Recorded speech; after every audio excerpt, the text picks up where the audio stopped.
Hello everyone, this is your friend Shinobi Nexus 2.0 and we are back to a new fanfic. What if Minato and Kushina finally return to Naruto after years in a coma? Part 1. Along the outskirts of Konoha, lay a temple that belonged to the Uzumaki clan, a temple where they had stored a myriad of masks. Inside the temple, a couple of caretakers were tending to the building and its contents. Unbeknownst to either of them, a dimensional rift appeared in one of the temple's storerooms and a few moments later, a strange object fell out of it before the rift closed up again. As one of the caretakers was cleaning the floor of the storerooms, her eye suddenly fell on a wooden object. Picking it up, she noticed it was a wooden mask that featured an iron band from the top of the mask down to where the nose should be. Momiji, have you ever seen this mask here before? The caretaker asked her fellow caretaker, getting Momiji's undivided attention as she stopped dusting off the Oni mask in her hands. Let me take a look, Momiji said as she took a look at the strange mask. Sorry Kurha, I have never seen this mask before. It must be one of the masks the Uzumaki brought to the temple recently, but still, it's strange that this one looks so different. Kurha just shrugged her shoulders. Guess it doesn't matter then. I'll just place it with the other masks, she said before placing the mask on one of the shelves in the storeroom where she found it. There, that takes care of that. All tidy and neat, but it's out of sight so the view isn't spoiled by one mask sticking out like a sore nail, a satisfied Kurha said, to which Momiji nodded in agreement. Yep, now let's get back to work. I don't want to miss dinner like the last time we got sidetracked, you know. Momiji dryly said, prompting Kurha to quickly nod her head before getting back to what they were doing. Neither of them realized that the mask they just stored away wasn't brought here by the Uzumaki clan, but was ejected through a dimensional rift in an attempt from one certain Stanley Ipkiss to permanently dispose of this particular mask. They were ignorant of the power the mask contained, power that would someday shake the foundations of Konoha and the rest of the elemental nations. But until then, nobody would ever pay the strange wooden mask any attention and nobody would wear it for years to come. Asterisk asterisk asterisk asterisk asterisk asterisk asterisk asterisk asterisk asterisk asterisk line break asterisk asterisk asterisk asterisk asterisk asterisk asterisk asterisk asterisk asterisk asterisk. It was over. Konoha was safe, and the Nine Tails has been successfully resealed. Kushina Uzumaki was so tired, barely able to stay on her feet. She could feel consciousness leaving her as she collapsed to one knee. Glancing over to her husband, his vacant, glassy eyes told her all she needed to know. He was dead, his soul taken by the Shinigami. She glanced over to Naruto's tiny form, just a few short yards away, his fusses and cries moving her to action, despite her condition. Willing herself to remain conscious for just a little while longer, she fell to her hands and knees and attempted to crawl towards him. The effort was grueling, her limbs growing heavier and heavier with each successive movement. It was only the thought of feeding her hungry little baby just once before she expired that kept her going. She felt more and more faint, her vision becoming blurred as color started to fade from her sight, but somehow she kept crawling and dragging her body inch by agonizing inch towards her son. This was the scene that two men whom Kushina knew quite well arrived upon. Kushina, yelled the voice of the older of the pair with relief and surprise. Hiru, Zen, she managed to croak out as he bent down towards her. Can you bring my baby to me? Hiruzen wasted no time, quickly fetching the newborn from within the ceiling array where he was laying and bringing him to his mother, whom the younger of the pair, one Jiraiya of the Sannin, was holding in a sitting-up position and helping her to remove her shirt as she had directed. He's hungry, she gurgled out, clenching her eyes shut as a terrible shot of pain coursed its way from her back and stomach through the rest of her body, before she added with a weak, loving and sad smile, he needs mommy. Jiraiya ripped the remainder of Kushina's top from her upper body, exposing her to the night air while Hiruzen placed Naruto in her arms and helped her bring the babe to a nipple so that he could nurse.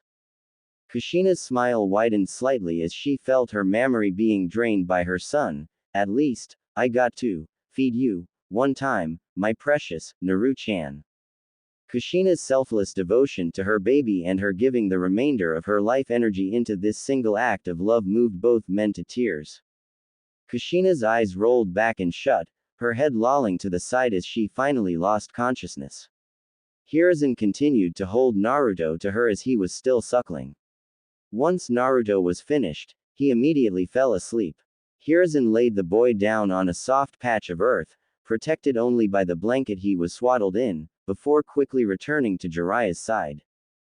Jiraiya, we have to keep her alive. Jiraiya looked at the man as if he was insane.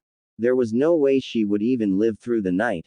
Her injuries from having the 9 tails ripped out of her and being impaled through her stomach were too grievous. He glanced over to Naruto's sleeping form. The poor boy was burdened to be a Jinchuriki and would be an orphan on top of that. Jiraiya sadly shook his head. It's no use, sensei. She won't make it. No, we can save her if we use seals to put her in a coma. We don't have enough time, sensei. She'll die before we can complete any kind of sealing array. Listen to me, boy. Hiruzen fired back using the tone he used to use with his students when he was teaching them as genin, immediately causing Jiraiya to stiffen up and pay attention. We seal her body in a scroll now so we can transport her to a secret facility that I have set up. We prepare temporary stasis tags that we immediately apply to her body once we unseal her body from the scroll. While the stasis tags do their work, we apply more permanent stasis seals to her body so that when we remove the tags, her remaining chakra will power the seals after we activate them. That will allow us to heal her injuries in safety so nobody can take advantage of her vulnerable state during that time. Jiraiya's eyes went wide as Hiruzen explained his plan to him. It was pretty unorthodox, and it was crazy enough that it just might work, especially given that Kushina was a full-blooded Uzumaki. He quickly nodded, pulled out a scroll and quickly painted a large storage seal on it. The moment he was finished, Hiruzen made a hand sign, and Kushina's body disappeared in a large puff of smoke, the seal on the scroll adding a kanji to show that it was filled. Hiruzen collected Naruto from the ground as Jiraiya put the scroll back into the harness across his back. The two immediately fled the scene, Jiraiya following his old sensei back to his office, where he would learn of one of Konoha's most truly well-kept secrets. Asterisk asterisk asterisk asterisk asterisk asterisk asterisk asterisk asterisk asterisk asterisk line break asterisk asterisk asterisk asterisk asterisk asterisk asterisk asterisk asterisk asterisk asterisk. Sitting on a swing in one of Konoha's playgrounds was a 6-year-old Naruto. He was bored, for he had nobody to play with. Looking around, his eyes fell on a group of boys around his age laughing and playing some kind of game with red rubber balls. They were throwing them at each other and it looked like fun. Maybe they would like to play with me, he thought with childish eagerness as he got out of the swing and ran towards the children, wanting to join them. Hey, what game are you guys playing? Naruto asked with excitement, catching the attention of the other children, and some of the nearby mothers who were watching their children play. You don't know. It's called dodgeball, responded one of the boys, surprised that he didn't know what game they were playing. It was a popular game amongst children after all. Naruto tiled his head and asked, how does it work? It's really simple, another boy answered and began to explain the rules. You throw balls at the other team and try to hit them while trying to avoid getting hit yourself. If you hit them, they're out. But, if you throw it at the other team and they catch the ball, then you're out. Also, if you hit someone and another person on their team catches the ball before it hits the ground, you're still out and the person that got hit is saved. But just because you're out doesn't mean you stop playing. Players who are out go out of bounds on the side of the other team, and they can still throw the balls at the other team to get them out. But the team that gets all the other team's members out is the winner. Sounds fun. Can I play with you guys? Naruto asked with hope and excitement. The children looked at each and whispered some things to each other. Naruto couldn't make out what they were saying. He was about to ask what they were saying, but they stopped whispering and turned back towards him. Okay, you can join. The more people, the more fun. Naruto smiled happily and made a fist pump, awesome. Just as he was about to join the game, a shadow fell over him. Naruto turned around to see a group of women towering over him. What do you think you're doing near our children? The one of them sneered at Naruto with palpable disgust. Naruto shrank under the glares that the women, most likely the mothers of these boys, were giving him. I just asked if I could play with them, Naruto stammered out, becoming nervous from the intimidating figures and glares of the women in front of him. Mom, he was just going to play dodgeball with us, one of the boys, obviously confused by his mother's behavior, explained to her before she could respond to Naruto. All of the boys shared his confusion as they didn't understand what the problem was. The boy's mother looked at her son. Sweetie, you shouldn't play with this thing, she answered to her son and pointed towards Naruto. Nothing good comes from being around this scoundrel. The boy as well as the other children just looked confused. Why? I don't get it. Just listen to me, sweetie. Mommy knows best. Just stay away from him, okay? Alright, the boy conceded, still not really understanding what was so bad about this blonde-haired boy, and not liking what his mother said about him, but he would listen to his mother like any child would. The other mothers followed the same example, telling their children to stay away from Naruto as well. They too just nodded and ran further into the playground, leaving Naruto behind with their mothers. Naruto looked crestfallen. It was so unfair. He just wanted to play and make friends, but he never got to play with anybody. He was always alone for as far as he could remember, and now some kids wanted to play with and this happens. Why? I just wanted to play and make friends, he objected, looking up towards the group of mothers with a hurt look on his face, only to be met with angry shouts as the mothers verbally tore into the poor child. Because you are nothing but trouble. Stay away from our children. Nobody wants someone like you around. You don't belong here. Leave our children alone. They shouldn't let filth like you roam around. How dare you try to corrupt our children? We won't let you hurt our children. Stop it. I'm not filth and I'm not trouble. Naruto yelled, hurt by the things the women were shouting at him. Yes, you are. You are a good-for-nothing troublemaker who nobody wants around. That's why you were surely abandoned. One of the women said with a spiteful edge. No, that can't be true. My parents loved me. Naruto denied, shaking his head. He closed his eyes as tears threatened to spill out because of all the cruel things these women were saying to him. Ha, you hear that? He thinks his parents loved him. Now, listen carefully, boy, the woman gleefully said as she saw Naruto being close to tears while spitting the word, boy, out venomously. Nobody in this village wants you. Nobody even likes you, let alone love you, she continued before finishing with a cruel smile. Why would your parents be different? The truth is they hated you like everybody else. They probably wished you had never been born at all. Naruto couldn't hear any of this any longer.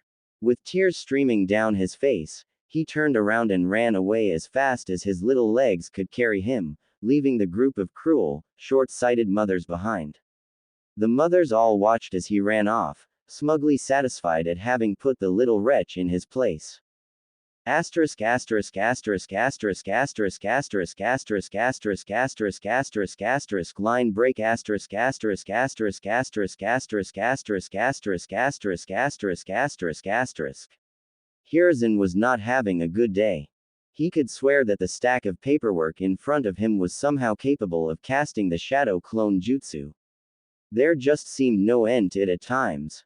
How he cursed the fact Minato had died 6 years ago to stop the Nine Tails as he was left behind to take up the position of Hokage once more lest his former teammate, Danzo, got his hands on the position.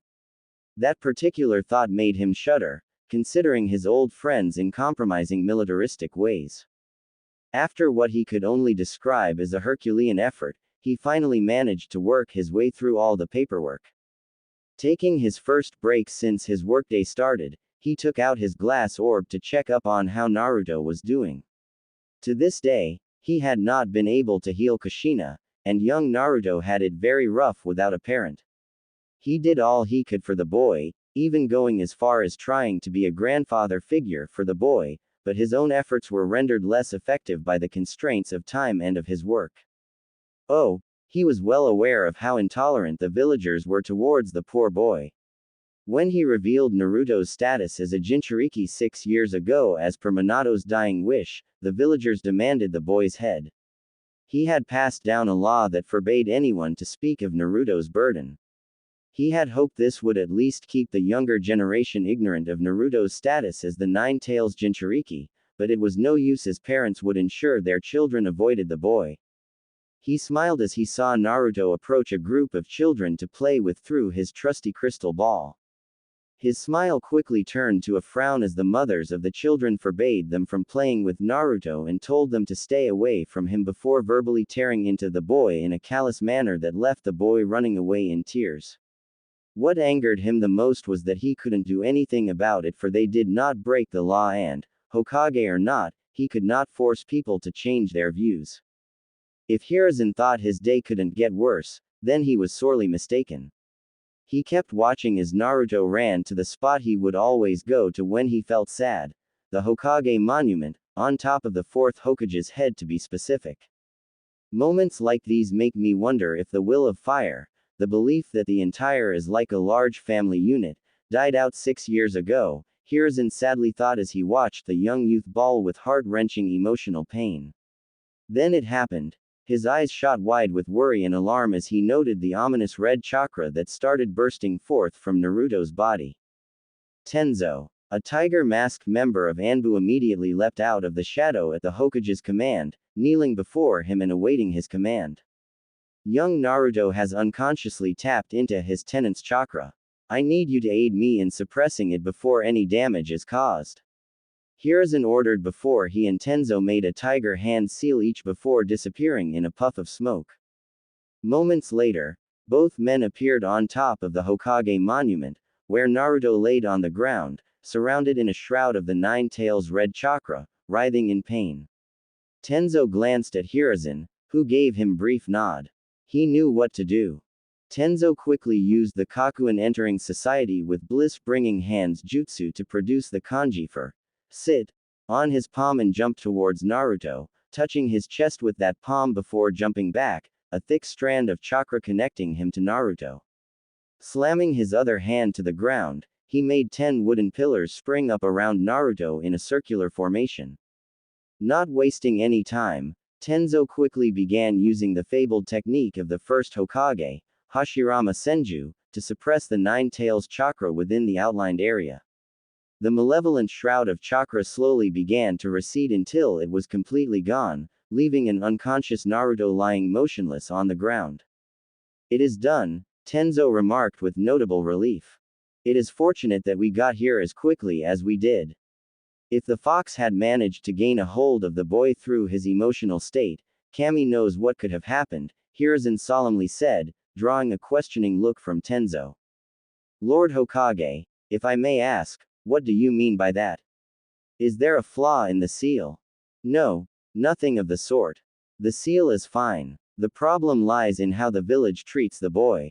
I had hoped the law I passed with regards to his status as a Jinchuriki would at least ensure he would not be isolated from the younger generation, Hiruzen began to explain, but it made little difference. Naruto tried to play with some children and was cruelly told off by a group of mothers. The things they said hurt the boy emotionally, enough for him to apparently tap into the Nine-Tails chakra, and the rest is history.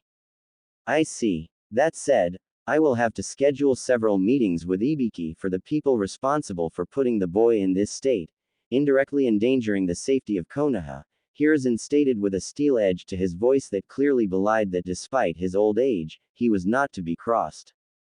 Hiruzen picked Naruto up and headed back for his office. Leaving him to rest there, he summoned several more Anbu and led them himself to the mothers who had caused Naruto such pain to place them under arrest. Asterisk asterisk asterisk asterisk asterisk asterisk asterisk asterisk asterisk asterisk asterisk line break asterisk asterisk asterisk asterisk asterisk asterisk asterisk asterisk asterisk asterisk asterisk. Naruto groggily opened his eyes and noticed that he was in the Hokage's office, with said Hokage sitting next to him. Ah, Grandpa, what happened? Naruto asked tiredly. You passed out, Naruto-kun. I'm glad to see you're alright. Naruto's expression turned sour. More sour than any child should look, Grandpa. Yes. Why does everyone hate me? Naruto asked, his voice low and trembling. Hiruzen gave Naruto a pitying look. Not everyone hates you, Naruto-kun. The villagers, they just refuse to get over their own problems, he said, trying to calm the boy down, but Kami knows when or if the villagers would ever put Nine Tails' attack on the village behind them. Naruto began to sob. But it's not fair. What have I done wrong to them? I never did anything and everybody hates me, even my parents do. They'll never accept me. It hurts so much. I wish I was never born. I hate this stupid village. He shouted frantically between sobs. Hiruzen looked alarmed. He knew Naruto was obviously feeling hurt, but this course of thought, this was worse than he anticipated. If he would not step in now, then things were bound to end in tragedy. At best, the boy would go insane like the Cage's youngest son had gone recently, or he would end up committing suicide, which would also mean the Nine Tails would be back to finish what it had started years ago. He could not allow either of these things to happen. He owed Minato and Kushina that much, and he owed Naruto far more than that. He had wanted to wait with what he had in mind until Naruto was older, but given the circumstances, he would have to take a risk and hope the boy would understand what he was about to tell him. Hiruzen took a deep breath, before sternly addressing Naruto, Naruto-kun. I wanted to wait until you were old enough to understand what I'm about to tell you before I explain more about the reason behind the villagers' treatment of you and about your parents, but I need you to listen carefully to me.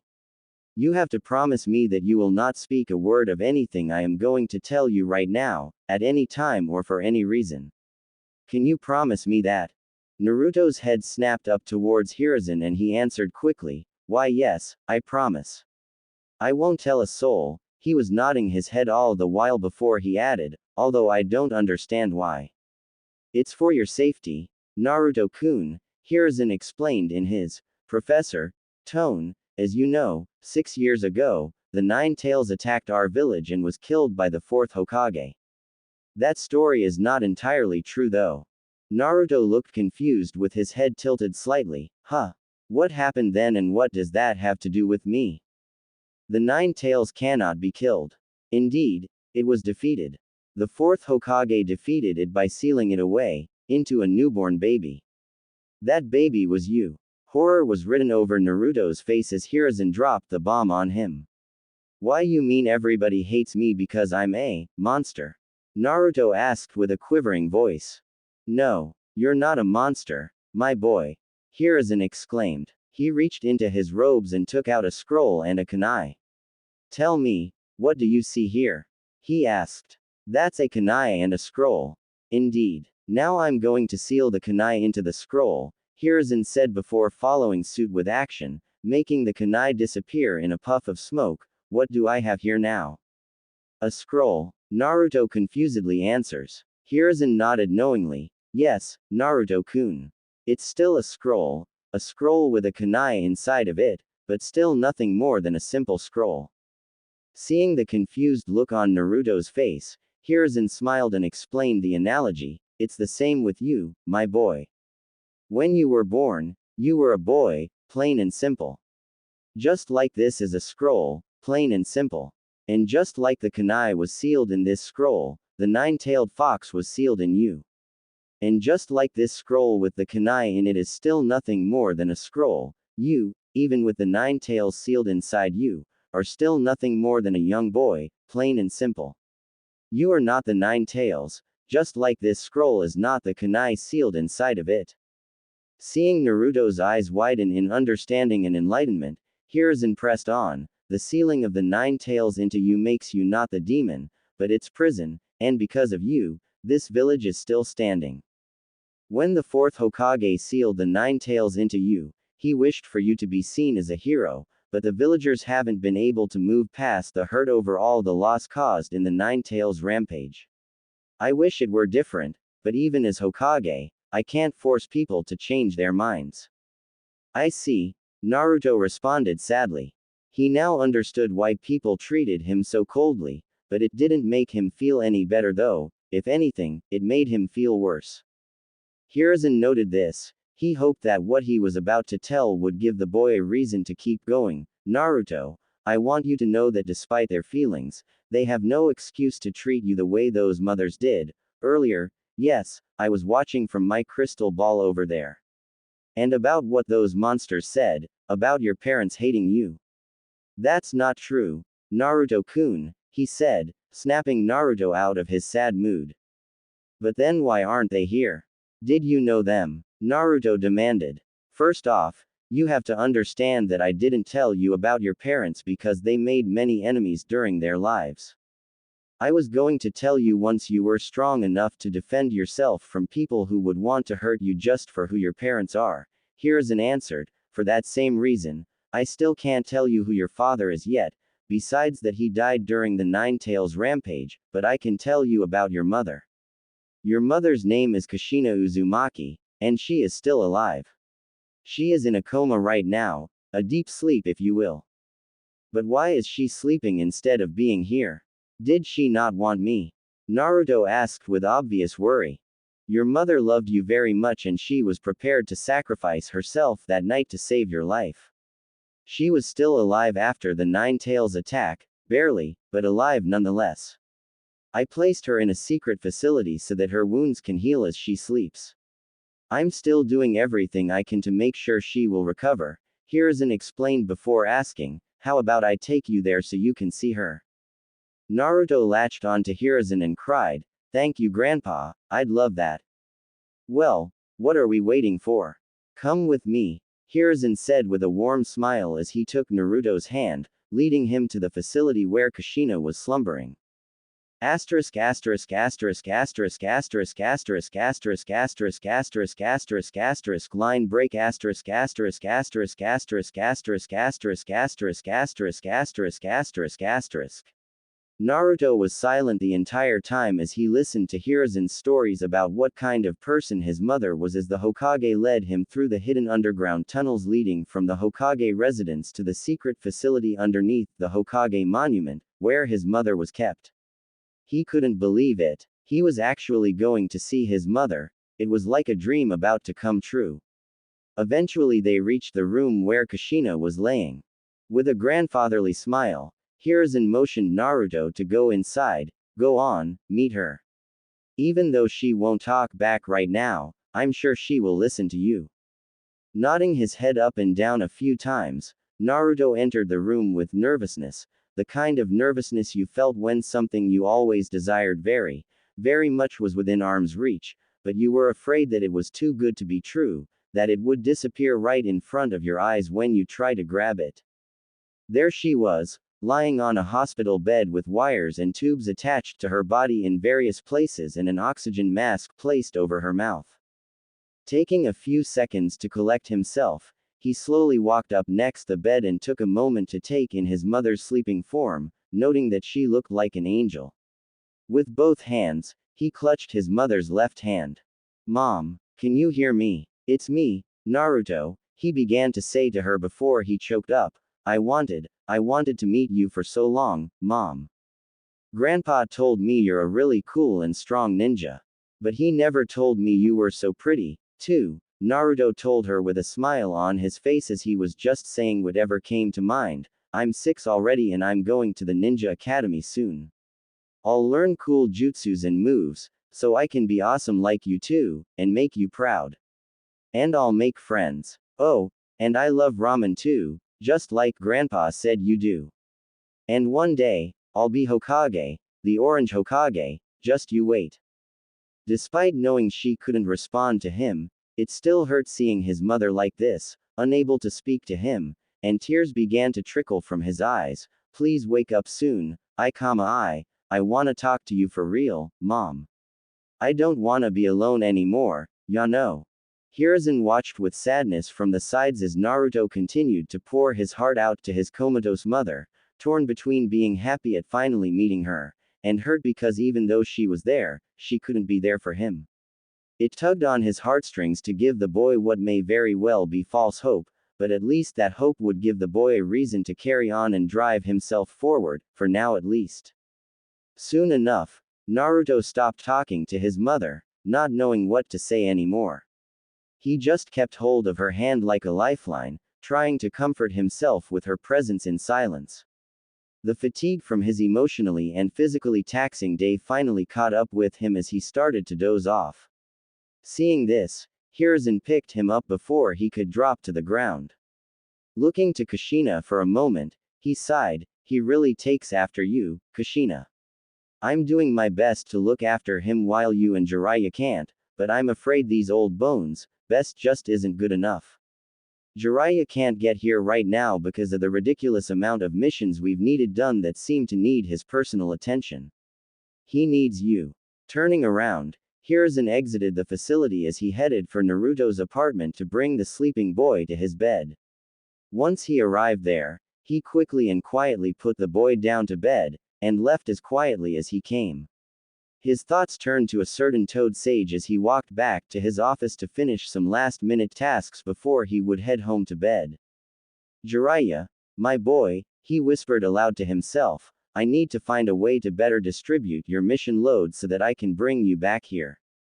Naruto would fare much better if he had his godfather in his life." Asterisk asterisk asterisk asterisk asterisk asterisk asterisk asterisk asterisk asterisk asterisk line break asterisk asterisk asterisk asterisk asterisk asterisk asterisk asterisk asterisk asterisk asterisk. 2 months later. 2 months later, Naruto stood in front of the class he was going to join. Grandpa had enrolled him so he could become a ninja. Next to him stood one of the class instructors, Iruka Umino. "All right class, we have a new student joining our academy today," Iruka announced to the class. Being stared at by so many people at once made Naruto somewhat nervous, but he was excited as well. "I'm Naruto Uzumaki and I'm going to become Hokage, ya know," he blurted out. After a brief silence, the entire class burst out laughing. "Hey, look at those weird whiskers. Ya know. Ha ha ha. That sounds so stupid. You, Hokage. Yeah right." Naruto's head dropped down with his hair shadowing his eyes. "Great. My first day just started and I'm already screwing up," he inwardly sulked as everyone kept laughing at his introduction. "That's enough. Be quiet everyone, settle down now," Iruka said, trying to get everyone to stop laughing so that he could start class. A tick mark formed on his head as he was ignored. "Everyone shut up." That did the trick. Satisfied, Iruka motioned for Naruto to take his seat. "Take your seat over there, Naruto." Naruto obliged and quickly scurried over to his appointed seat. "All right, we will begin with history and the founding of Konoha," Iruka droned, to everyone's chagrin as the theory lessons were so boring that it could put a tailed beast to sleep. "I hope the next 5 years won't be like this or I'll die from boredom," Naruto lamented as he unsuccessfully tried to keep his attention to Iruka's lecture. It had been a long 7 years since Naruto had started attending the Shinobi Academy. His relationship with Iruka-sensei had dramatically improved during that time, to the point where the Chunin teacher would even take his favorite student and treat him to Ichiraku ramen. The man was thankful that Naruto was their favorite customer, and his treating Naruto on such a regular basis scored him a permanent discount at the stand. He had been hoping to be able to treat Naruto to ramen after he had passed the graduation exam today, but sadly the boy had failed again. Iruka addressed the issue with the Hokage, telling him what the problem was: Naruto's inability to perform the clone jutsu. This was the 3rd time Naruto had failed the exam, and this was the first time a teacher had told him why. Iruka was stunned to find out that Naruto would never be able to perform the clone jutsu, not because of a lack of skill or proficient, but because he just had way too much damn chakra. Needless to say, Iruka was even angrier than the old man at his colleagues, who should have brought this before the Hokage immediately. Hiruzen had spoken with Iruka and they were going to schedule a make-up exam for Naruto by teaching him the Shadow Clone Jutsu, a jutsu that, while dangerous for any other child Naruto's age, would be perfect for Naruto, as his chakra currently dwarfed that of anyone in Konoha, including the Hokage himself. The old man also made a mental note to himself to investigate his teaching staff and possibly send a few of those teachers Ibiki's way.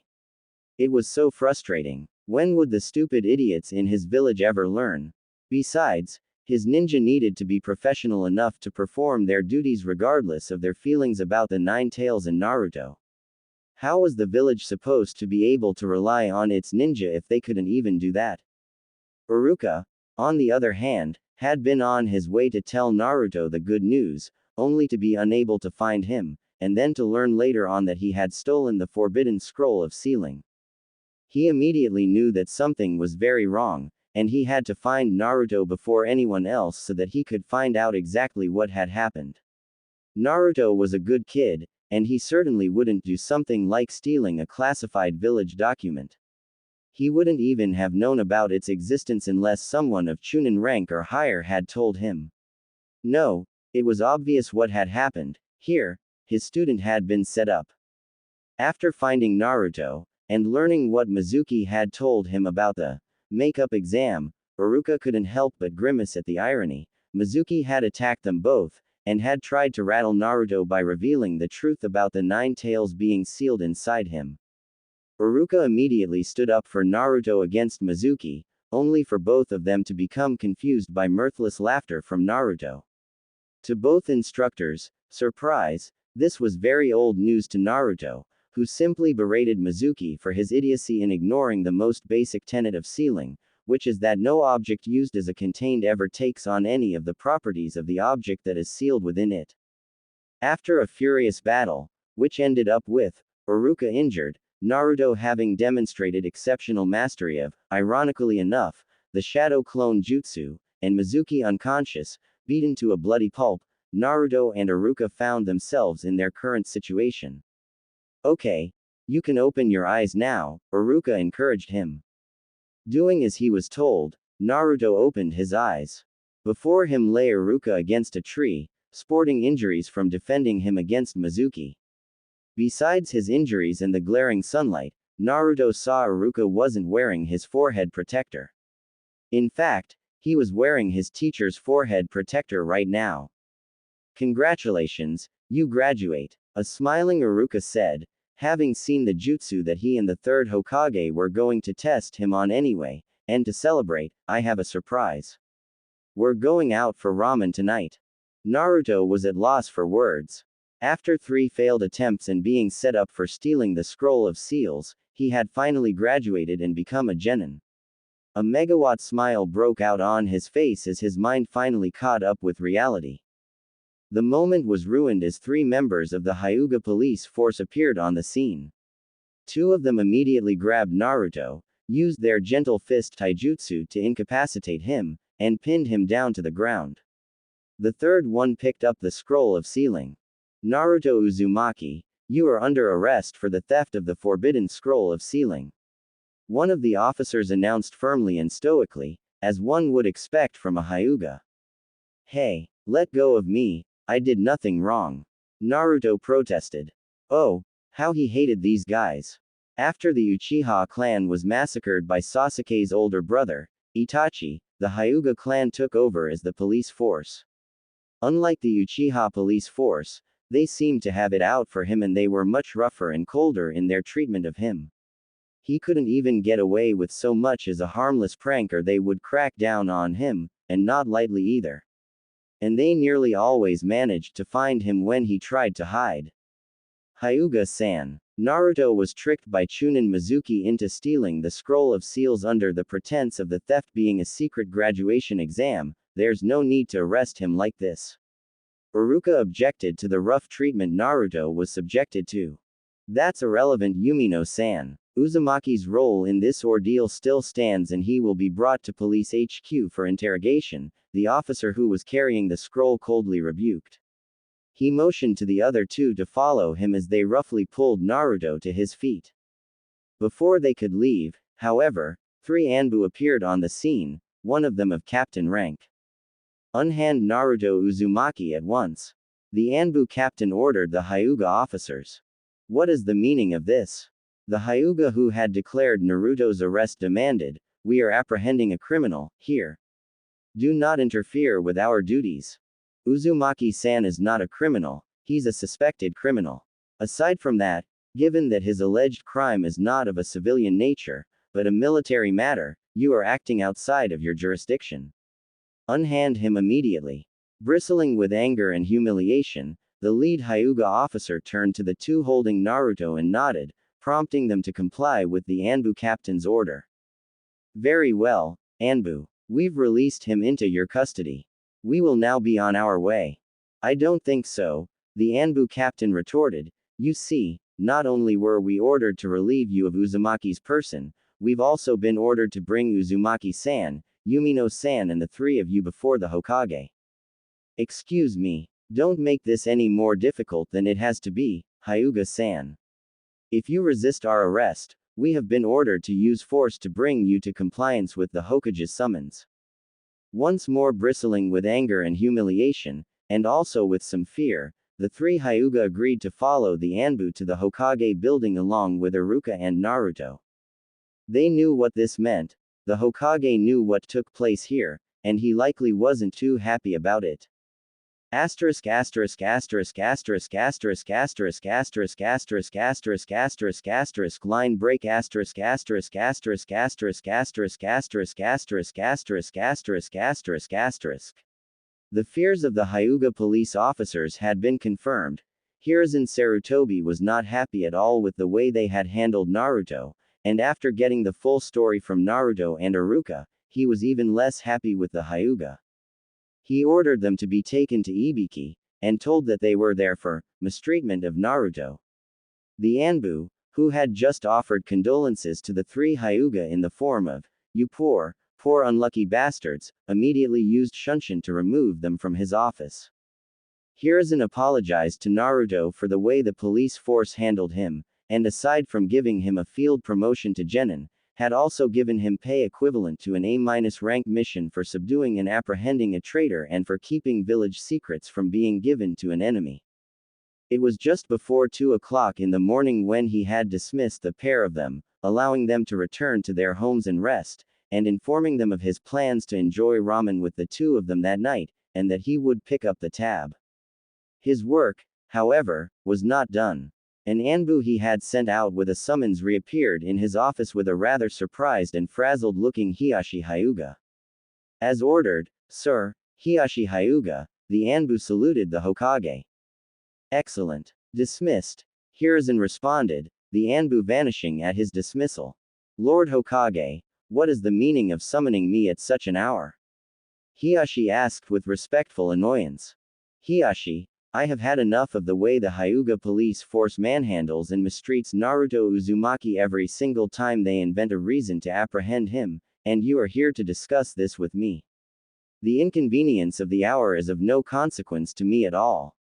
Well, maybe if that little miscreant didn't cause so much trouble all the time, he wouldn't get manhandled. Hiyashi's eyes went wide at the monstrous killing intent that was suddenly crashing down upon him. Hiruzen rose to his feet, looking quite imposing, despite being several inches shorter than the Hyuga clan head. I do not take kindly to police brutality and excessive force when making arrests, Hiyashi. Your clansmen have a nasty habit of using both when dealing with Naruto in particular, and have for years, which means that either you are too incompetent to ensure your clansmen don't step out of line, or you've been turning a blind eye to their behavior. Or perhaps you've actually even permitted or encouraged them to act in such a manner. Given your clan's distaste of the boy, I'm inclined to believe the latter. Hiyashi's eyes went even wider at this. He was being accused of conspiracy to harm an important village citizen. He had to clear the air and lay everything out on the table. No, sir, Hiyashi answered with his shoulders slightly slumped in a show of dignified submission. I do not encourage my clansmen to use excessive force with any Konoha citizen. I will admit to not having bothered to call the conduct of my clansmen into question where the Uzumaki boy is concerned.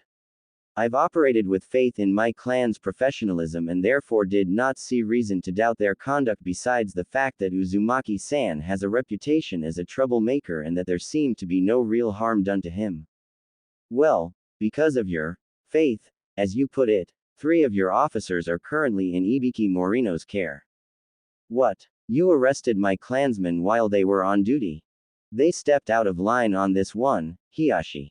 They took it upon themselves to arrest Naruto over a matter that was outside of police jurisdiction, once again using excessive force and brutality as their first course of action rather than the last resort. It would seem that the Hyuga police force is getting a little too big for its britches, and an example must therefore be made to remind them that as Konoha's law enforcement personnel, they themselves are not above the law.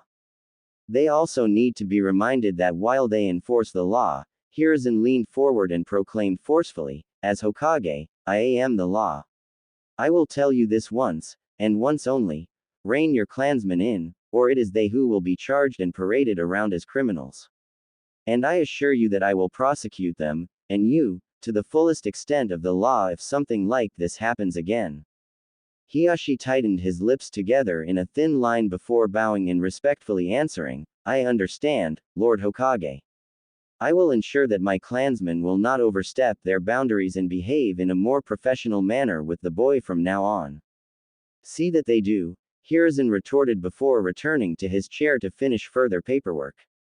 Hiyashi left his office with his usual dignified gait despite feeling quite miffed at being dismissed in such a condescending manner. Asterisk asterisk asterisk asterisk asterisk asterisk asterisk asterisk asterisk asterisk asterisk line break asterisk asterisk asterisk asterisk asterisk asterisk asterisk asterisk asterisk asterisk asterisk. 6 months later.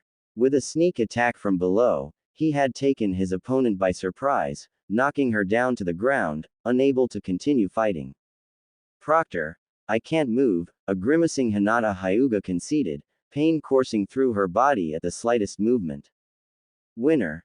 Naruto Uzumaki. Genma Shiranui announced. He did it. He had won his match and moved on to the next round, but even more so, he had kept his promise to win this fight. Back during the preliminaries, Hinata was pitted against her cousin, Neji. They were quite evenly matched until Hinata finally began to gain ground.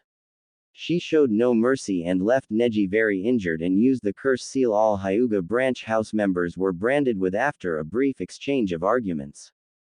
It disgusted him to no end. That wasn't what the will of fire was about, and that was definitely not how you treated family. It angered him so much. He had no family, yet Hinata just took her family for granted and treated them like garbage. The fact the Hyuga use a curse seal was icing on the cake for him, whose life was defined by the burden that his own seal, his own curse, brought upon him. During the month between the preliminaries and the finals, he had spoken to Neji, who bitterly kept going on about fate, about how people couldn't change their lot in life and how he was fated to lose against Hinata in the finals. He blew up right there and swore he would win, that he would not lose against someone like Hinata and that he was in charge of his own fate. Neji for his turn looked stunned. He had heard some things about Naruto like how he graduated despite failing, but he figured it was nothing but luck. After all, once the dead last, always the dead last, you can't change your lot in life. He had dismissed his promise to beat his cousin as foolish bravado, but the knucklehead actually did it. Maybe fate wasn't so absolute after all. How could you win? You're the dead last, Hinata asked with pure disbelief. She couldn't believe that she, the Hyuga prodigy, had lost to the dead last of all people. Naruto was about to exit the arena, but stopped when he heard her question and frowned. Because I refuse to lose to someone like you. Huh, what do you mean by that? Hinata asked, confused by his answer. I mean that I refuse to lose to someone who is lower than trash, he harshly shot back. You treat your family like dirt, no, lower than dirt, just like the rest of your clan's main house. It's barbaric and disgusting how you main house Hyuga use a curse seal to burden and enslave your branch house members. Why would you even care? Because I've never had any family, and because I know what it's like to be burdened with a curse, something you with your spoiled, charmed little life will never understand, Naruto explained with cold anger before making his way out of the arena and leaving Hinata to her own thoughts. Meanwhile, Hiyashi Hyuga frowned as he looked down at the entire spectacle. The outcome of the match was completely unexpected. If anything, it was preposterous. Nonetheless, it had happened, and it was plainly visible in front of them for all to see. And to top it off, he was barely even winded in terms of chakra reserves. Hinata was out of chakra, but Naruto, having used far more, still had most of his to spare. Plans on how to deal with this situation already formed in his head as the Hyuga clan's renowned aptitude for politics did its work. He had to speak with Hinata as soon as possible. A potential powerhouse like the Uzumaki boy could prove most beneficial to his clan, much more so than turning him against them. Asterisk asterisk asterisk asterisk asterisk asterisk asterisk asterisk asterisk asterisk asterisk line break asterisk asterisk asterisk asterisk asterisk asterisk asterisk asterisk asterisk asterisk asterisk. Naruto was dragging the newly christened 5th Hokage Tsunade Senju with him through the underground tunnels to the room in the facility where his mother was.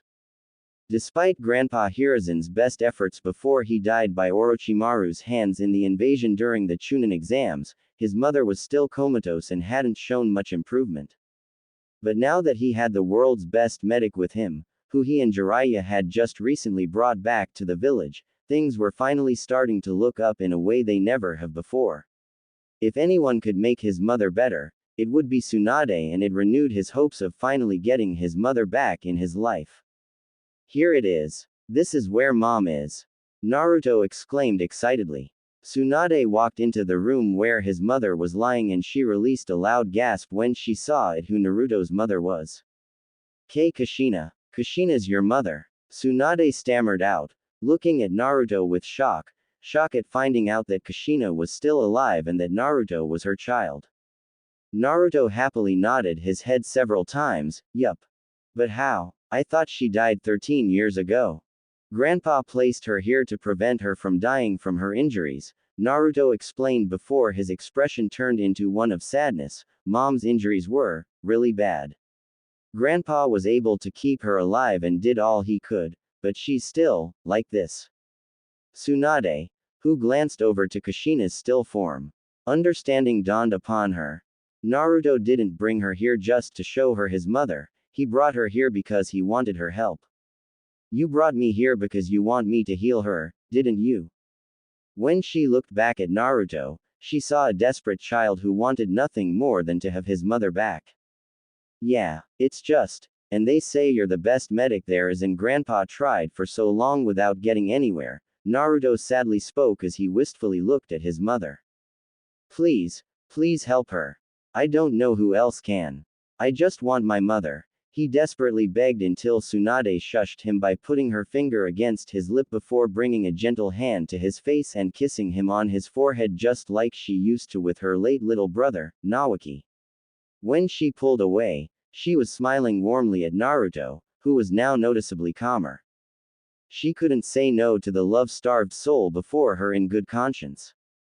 Besides, it would go against her principles as a medic to not help, and she would be damned if she ran away when she had the chance to save someone important to her. Don't you worry, kiddo. I won't stop until she is awake and healthy again, she gently said, which prompted Naruto to latch on her.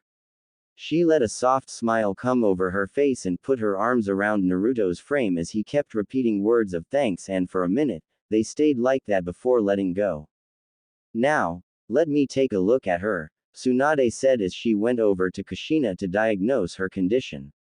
Asterisk asterisk asterisk asterisk asterisk asterisk asterisk asterisk asterisk asterisk asterisk line break asterisk asterisk asterisk asterisk asterisk asterisk asterisk asterisk asterisk asterisk asterisk. Naruto Uzumaki, do you know why you are here? Naruto looked confused at the councilman who asked the question, an old man with a bandaged eye, and answered, not really. You are summoned here because of your performance during the Chunin exams, the subsequent invasion, and the councilman stoically began to explain before he was interrupted by Naruto. Ha! You're going to promote me to Chunin, right? Naruto excitedly exclaimed with his fox-like trademark grin. He, the dead last, had won his matches during the final stage. Heck, he had even beaten Hinata, something nobody had expected as she was considered the Hyuga prodigy. On top of that, he had stopped Gaara after he let the one tail loose on the village. He would finally be acknowledged as something more than just being the dead last of his generation. He happy bubble was quickly burst as another councilman, this time from the civilian side of the council, almost shouted with indignation in response to his joyful outburst, "The impudence! You are not here for a promotion and do not interrupt the council when we are speaking to you, Genin. Shimura-san, if you would continue." The old man he had interrupted continued in the same stoic tone of voice, "Yes, thank you. As I was saying before I was rudely interrupted, you have been summoned here in light of your performance during the Chunin exams, the invasion that followed and the failed retrieval of Sasuke Uchiha." A sense of dread began to fill Naruto. This was starting to look bad, and the next words from another councilman from the civilian side confirmed what his gut was telling him. During each of these events you have been reported to have drawn upon the power of your tenant. But Naruto tried to defend himself by asking what was wrong about using the Nine Tails chakra, as it was just like any other ninja tool, but he was quickly cut off by another woman on the civilian side of the council who slammed her fist on the desk she was sitting at. "No buts. Your reckless use of the monster fox's power risked setting that thing loose on our village, and you even have the nerve to think you are entitled to a promotion for that," the councilwoman shrieked. Another civilian council member quickly put his own 2 cents in. "Do you even realize what you have done, boy? Because of your careless and over-dependent use of the Nine Tails power, the mission failed. But that is not fair. Sasuke would not come back without a fight," Naruto shouted in protest. "That does not excuse your excessive use of force. Were you trying to kill him? It certainly was the perfect excuse to do so.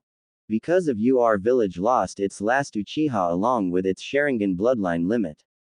I had no choice. He tried to kill me, and he would have if I hadn't used the Fox chakra. He was using that curse seal Hiki Orochimaru gave him. Damn it. He impaled me through the chest, twice," Naruto yelled. He was used to being treated unfairly, but he still never could wrap his head around the unfairness of it all. It didn't take long before his reasoning was met with another verbal lashing from the civilian side of the council. "Enough of these excuses. You don't look like someone who has been impaled once, let alone twice." "Councilman," Tsunade interjected with an edge to her voice, "I treated Naruto Uzumaki's injuries myself, and what he claims is in fact the truth. Are you calling me a liar?" The civilian councilman, realizing that he had overstepped himself, apologized quietly and shrank back into his seat. "And you also claim that he used Orochimaru's curse seal?" Yet another civilian councilman barked. "It was sealed away by one of our top shinobi. You have a lot of nerve to try and cover up your own misconduct with false accusations. You most likely goaded Uchiha-san into fighting. As a matter of fact, it is my understanding that you goaded him into a fight on top of the hospital roof shortly after the invasion with your insensitivity to his trauma with regard to the Uchiha massacre and apparent need to one-up the poor boy. He should be punished for endangering all of us by using that thing's power." Many council members on the civilian side were quick to join in as they too demanded punishment for Naruto's use of the Kyuubi's chakra under the pretense of endangering the village, intentionally attacking a fellow Konoha shinobi, and being responsible for the loss of the Sharingan and its military potential. Tsunade's ire towards these corrupt ingrates was steadily rising with each passing moment. The shouts, the demands for justice, slammed at Naruto's heart and mind like battering rams. He knew the villagers had never been fair to him, but he couldn't believe they would go this far. The bastard abandons the village, almost kills him, and they want to punish him for it. It was emotionally too much for him, and he looked like he was on the verge of having a panic attack. Tsunade saw Naruto's state and decided that enough was enough.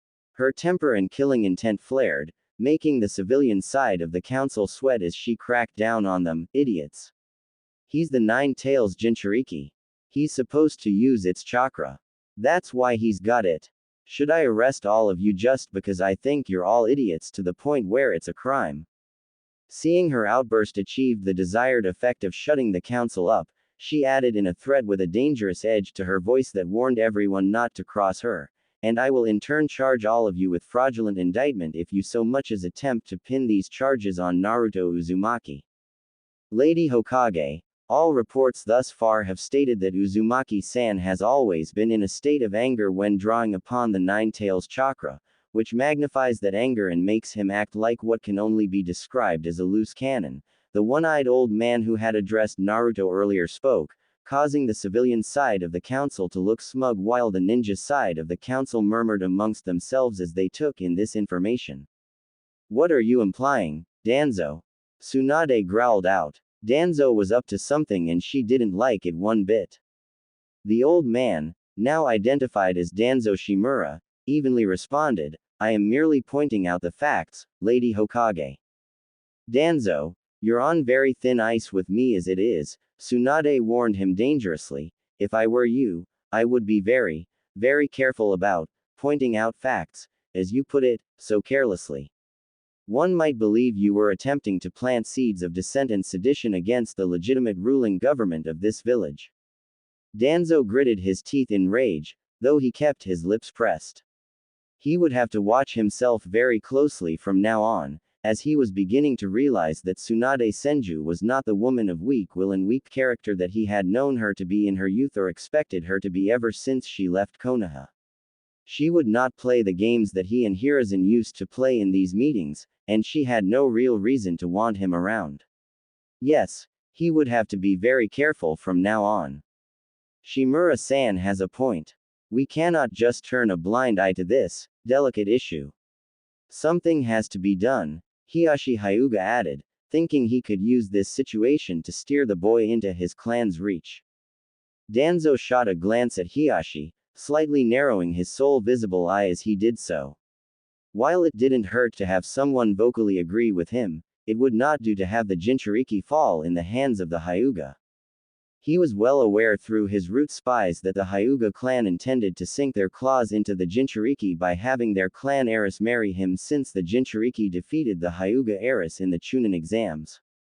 Besides exercising control over the village's greatest weapon and if properly harnessed, they believed the union would boost the Hyuga clan's bloodline by combining the boy's potent and great amount of chakra and that of his tenant with the Byakugan.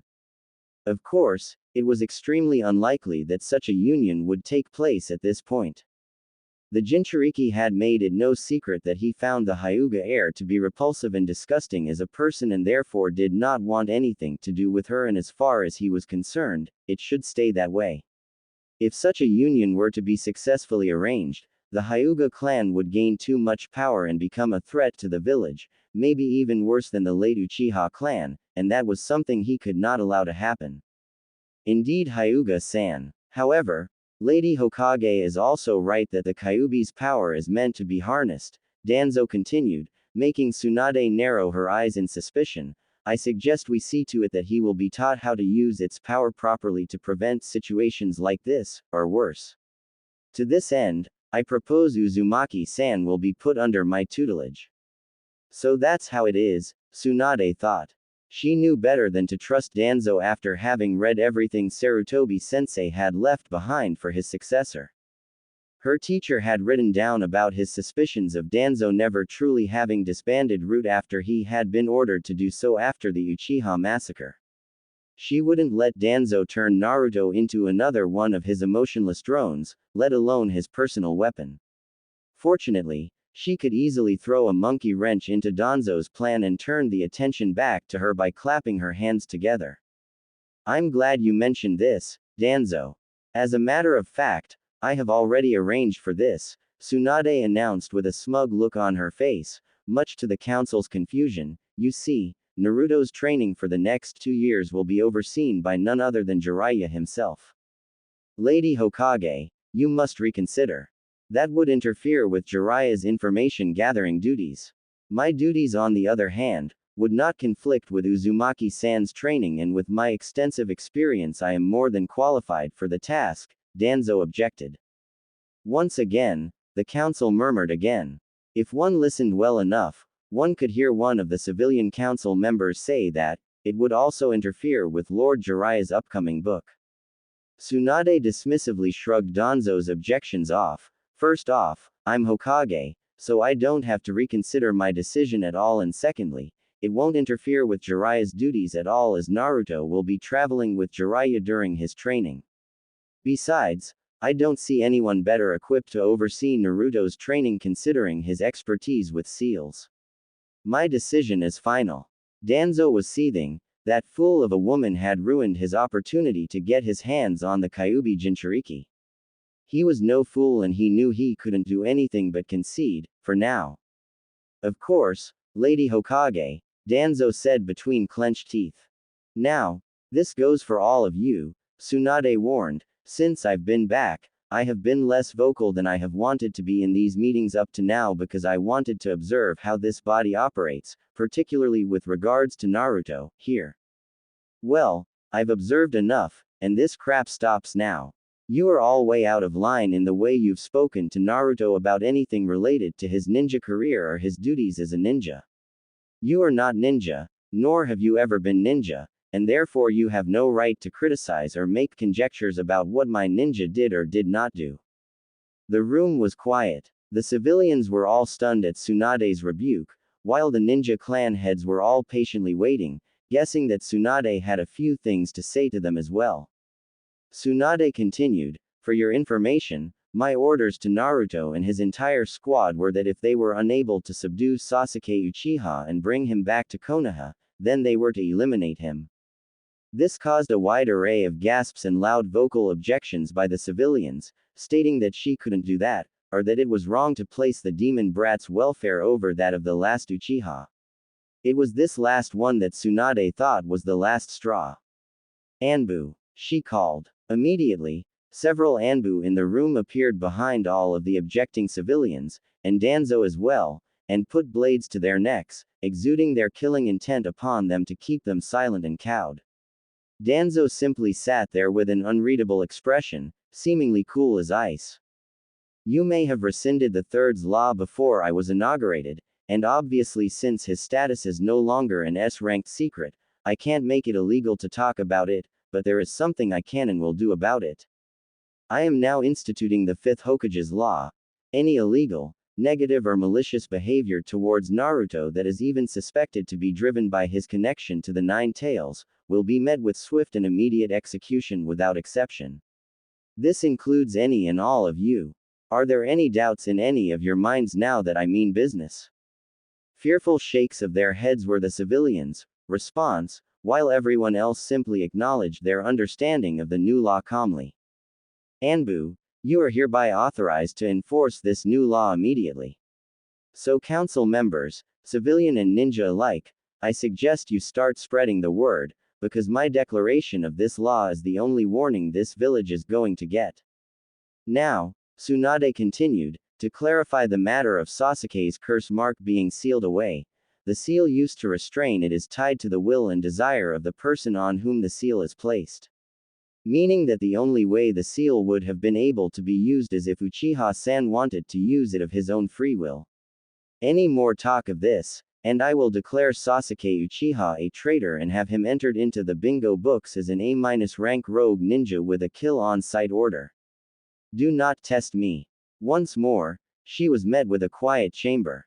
Good. I will take your silence as acknowledgement that you understand all I have told you. This council is hereby adjourned. Once everybody left, Tsunade went over to Naruto, who was sprawled in his chair with resigned and frustrated exhaustion. She took his hand with her own, causing him to look up at her. Come with me, Naruto, she invited with a look of sympathy. Naruto simply followed her lead, rising from his chair and letting her lead him by the hand back to her office. Once they were inside, she let go of his hand and closed the door. She walked back over to him and placed her hand on his arm. Are you all right? I think so. I just can't believe they would do something like this, Naruto responded under his breath, looking downcast. When will I leave with Pervy Sage? I really need to be away from the village for a while. You and Mr. Super Pervert will be leaving tomorrow, she informed him in an encouraging tone, before pulling him into a gentle and warm hug. He didn't hesitate to return it, closing his eyes and allowing himself a smile as he took in the warmth that he and she both shared for each other. You know, Naruto, Tsunade began after pulling back, placing a gentle hand on his face as had become her usual behavior towards him. I sometimes can't help but think of you as my little brother, maybe even a bit as my own son, too. Really? He asked with a hopeful smile. Yeah, really, Tsunade answered, planting a kiss on the cheek opposite to where her hand was. Now, go home and make sure you get some sleep, okay kiddo? Alright, Auntie Tsunade, Naruto sighed as he walked out of the room and headed to his apartment. Her smile widened as he called her that, though as he left, she couldn't help but stare sadly at his retreating form. Not only was he given a very raw deal by the village, but she wouldn't be seeing his happy smile or hearing his loud, jovial voice for 2 years. He was such a wonderful human being, and the village that they both called home refused to see that. This wasn't the village her grandfather and Madara Uchiha founded, not anymore. Naruto would have never been treated the way he was in hers or her grandfather's day. They praised the fourth Hokage as their hero, and yet they spit upon his dying wish. Whatever happened to the sense of honor that the village once possessed? Whatever happened to the will of fire and the creed that everyone in the village was family? I need a drink, she mumbled to herself as she thought of her favorite blonde being gone for 2 years, as well as the headaches that her council in this hypocritical village constantly caused her. Asterisk asterisk asterisk asterisk asterisk asterisk asterisk asterisk asterisk asterisk asterisk line break asterisk asterisk asterisk asterisk asterisk asterisk asterisk asterisk asterisk asterisk asterisk. Naruto was woken up when the beeping sound of his alarm clock resounded through the room. Groggily he stuck his hand out from underneath the covers, grabbing the annoying thing and hitting the off button. He sat up as he threw his covers off and rubbed his eyes. 7:30 already, but the alarm was supposed to go off at 6:30, crap. I'm supposed to be at the village gate in a half hour. Any hint of drowsiness instantly vanished as he noticed how much time he had left before he was supposed to leave for his training trip with Pervy Sage. Jumping out of bed, he ran towards the bathroom to make himself presentable before grabbing his backpack and rushing off towards the village gate. Asterisk asterisk asterisk asterisk asterisk asterisk asterisk asterisk asterisk asterisk asterisk line break asterisk asterisk asterisk asterisk asterisk asterisk asterisk asterisk asterisk asterisk asterisk. Meanwhile, Tsunade and Jiraiya were at the village gate, waiting for Naruto. It's almost 8 o'clock, he should be here already, Tsunade mumbled. Meh, he's still got time, Jiraiya casually said before a goofy expression made way to his face. If anything, he probably realized by himself that a perfect timing and entry is essential for a lady killer. A tick mark formed on Tsunade's forehead before she shot Jiraiya an intimidating glare and growled dangerously, Jiraiya. Jiraiya waved his hands in the face of his teammate's temper, stumbling back a step. Wait, Tsunade. No need to get violent, now. Before he could say anything else, they were interrupted by a loud shout. Pervy Sage, Auntie Tsunade, Naruto shouted as he ran towards them. He skidded to a halt right in front of them, panting for breath after making his way here after oversleeping. You brat, what did I say about calling me that?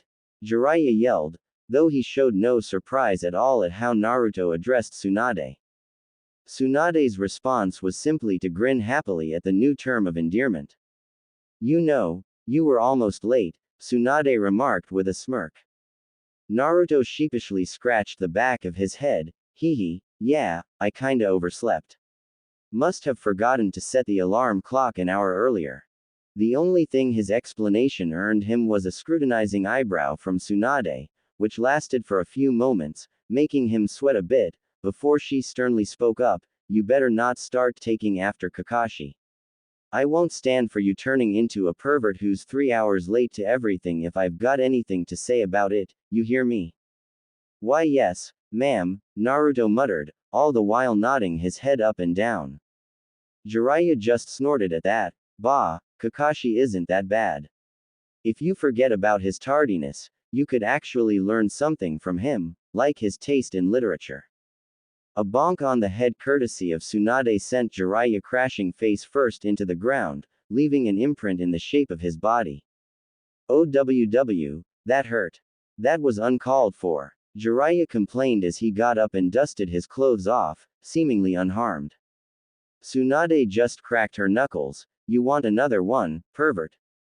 I'm not a pervert, I'm a seemingly offended Jiraiya began to correct her, only to be interrupted. A super pervert, we already know, Naruto deadpanned, causing Jiraiya to shoot him an annoyed glance and mumble, brat, under his breath. You two had better get going now. The farther you're able to get today, the sooner you'll arrive at any destinations Jiraiya has in mind for this trip, Tsunade said. You heard the lady, Naruto. Time to go, Jiraiya said before he walked out of the village gate. Naruto was about to follow after him, but Tsunade placed a hand on his shoulder, stopping him in his tracks. Naruto, try to learn as much as you can from Jiraiya, okay? He may be a super pervert, but he's also one of the greatest ninja I've ever met, and you couldn't ask for a better teacher. Trust in him, and you'll learn more from him than you ever thought possible, Tsunade said fondly. Her smile turned mischievous as she leaned over to his ear and added in a whisper, but if you catch him doing research, then do alert the ladies he's peeping on. Hokage's orders. Of course, Naruto cheerily exclaimed, chuckling at the thought of pervy Sage being chased by a horde of angry women. He then gave Tsunade a goodbye hug, a gesture she returned. See you in 2 years, Auntie Tsunade. Who knows, I might even take the hat from you when I'm back, ya know. You're more than welcome to it if you're able to, I could certainly do without all the paperwork. She joked as she watched him leave after Jiraiya. Things won't be the same around here for the next 2 years, Tsunade said to herself sadly, missing the blonde ball of sunshine already. Asterisk asterisk asterisk asterisk asterisk asterisk asterisk asterisk asterisk asterisk asterisk line break asterisk asterisk asterisk asterisk asterisk asterisk asterisk asterisk asterisk asterisk asterisk. They had made good time traveling that first day out. Nearing the border of the land of tea, they had stopped to make camp a couple of hours ago. The sun was setting, illuminating the clouds and the trees in its orange twilight glow. Naruto and Jiraiya were sitting around the campfire they had set up, eating the fish they had just caught and cooked. While Naruto was happily munching away, Jiraiya seemed to be in deep thought before steeling himself for a conversation that was long overdue. With seriousness that he only showed when absolutely necessary, he said, Naruto, we need to talk. What's wrong, pervy Sage? Naruto asked, wondering why Jiraiya suddenly sounded so serious. Jiraiya sighed. How much has Sarutobi-sensei told you about your family? Only about my parents, mostly about mother though. He wouldn't tell me about my father yet, not that he can do that, now, Naruto trailed off before taking another bite of his fish. Don't worry about that, you'll be told about your father when the time's right, Jiraiya assured him before he dropped the bomb, but that's not what I want to talk about. What Sarutobi-sensei apparently didn't mention, was that I'm your godfather. Naruto almost choked on his food. Gee, godfather. You're my godfather. Jiraiya confirmed his shocked question with just a slow nod of his head. Then where were you all this time? Naruto pleaded, feeling hurt at learning he had a godfather, one who was out and about while he was left alone for so long. Before you do anything rash, please hear me out, Jiraiya said before Naruto's emotions could get the better of him. Although it didn't lessen the feeling of hurt, Naruto's attention was focused on him, wanting to know why he hadn't been there for him in the past 13 years. Believe me, Naruto, I wanted to be there for you more than anything. You know I'm a spy master, right? Much of my time is spent outside of the village, gathering intel on threats to Konoha.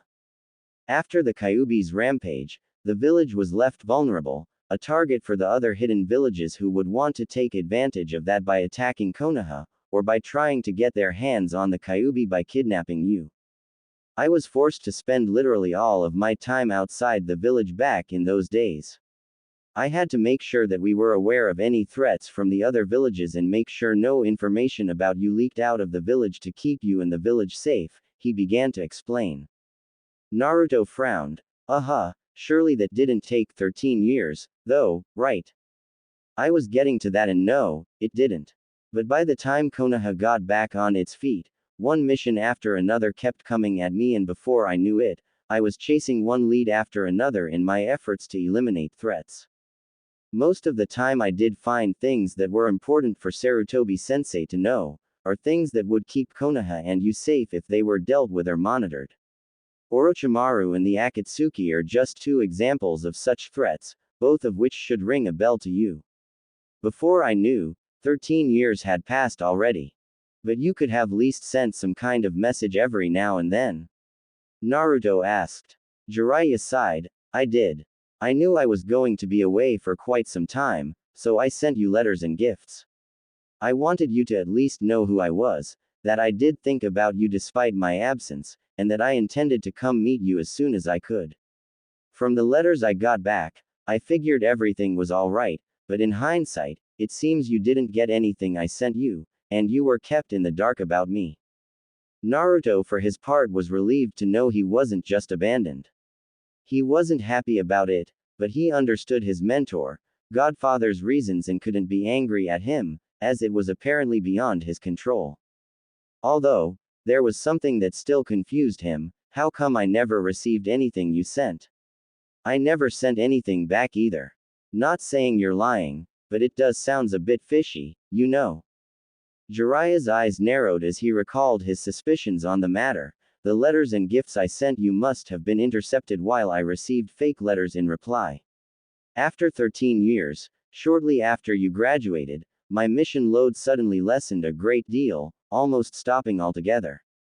Don't you think that's a little strange, Naruto? Naruto's eyes squinted as he adopted a thoughtful expression and brought his finger to his chin. That is strange. It's almost if someone was trying to keep you away from Konoha, he mused. Jiraiya for his part looked surprised that his godson figured it out. Got it in one, kiddo. That's exactly what has been going on. When the mission load dropped, I suspected something was wrong, but after speaking with Sarutobi-sensei, my suspicions were confirmed. I can't prove it, but most likely Danzo Shimura was pulling the strings and somehow getting leads to Sarutobi-sensei in an effort to keep me at a distance. I only know this because most of the leads I got either led me to discover things other than the leads I was investigating, or they just ended up being wild goose chases. Now that name did ring a bell to Naruto. The old one-eyed fossil from the council. That Danzo. The guy who tried to take over my training. Jiraiya grimaced at that. Tsunade had filled him in about Danzo's recent attempt to get Naruto under his thumb. His expression turned deadly serious as he told Naruto, that's Danzo, alright. He's a shady man and a complete warmonger. Naruto, whatever you do, never, ever get involved with that man.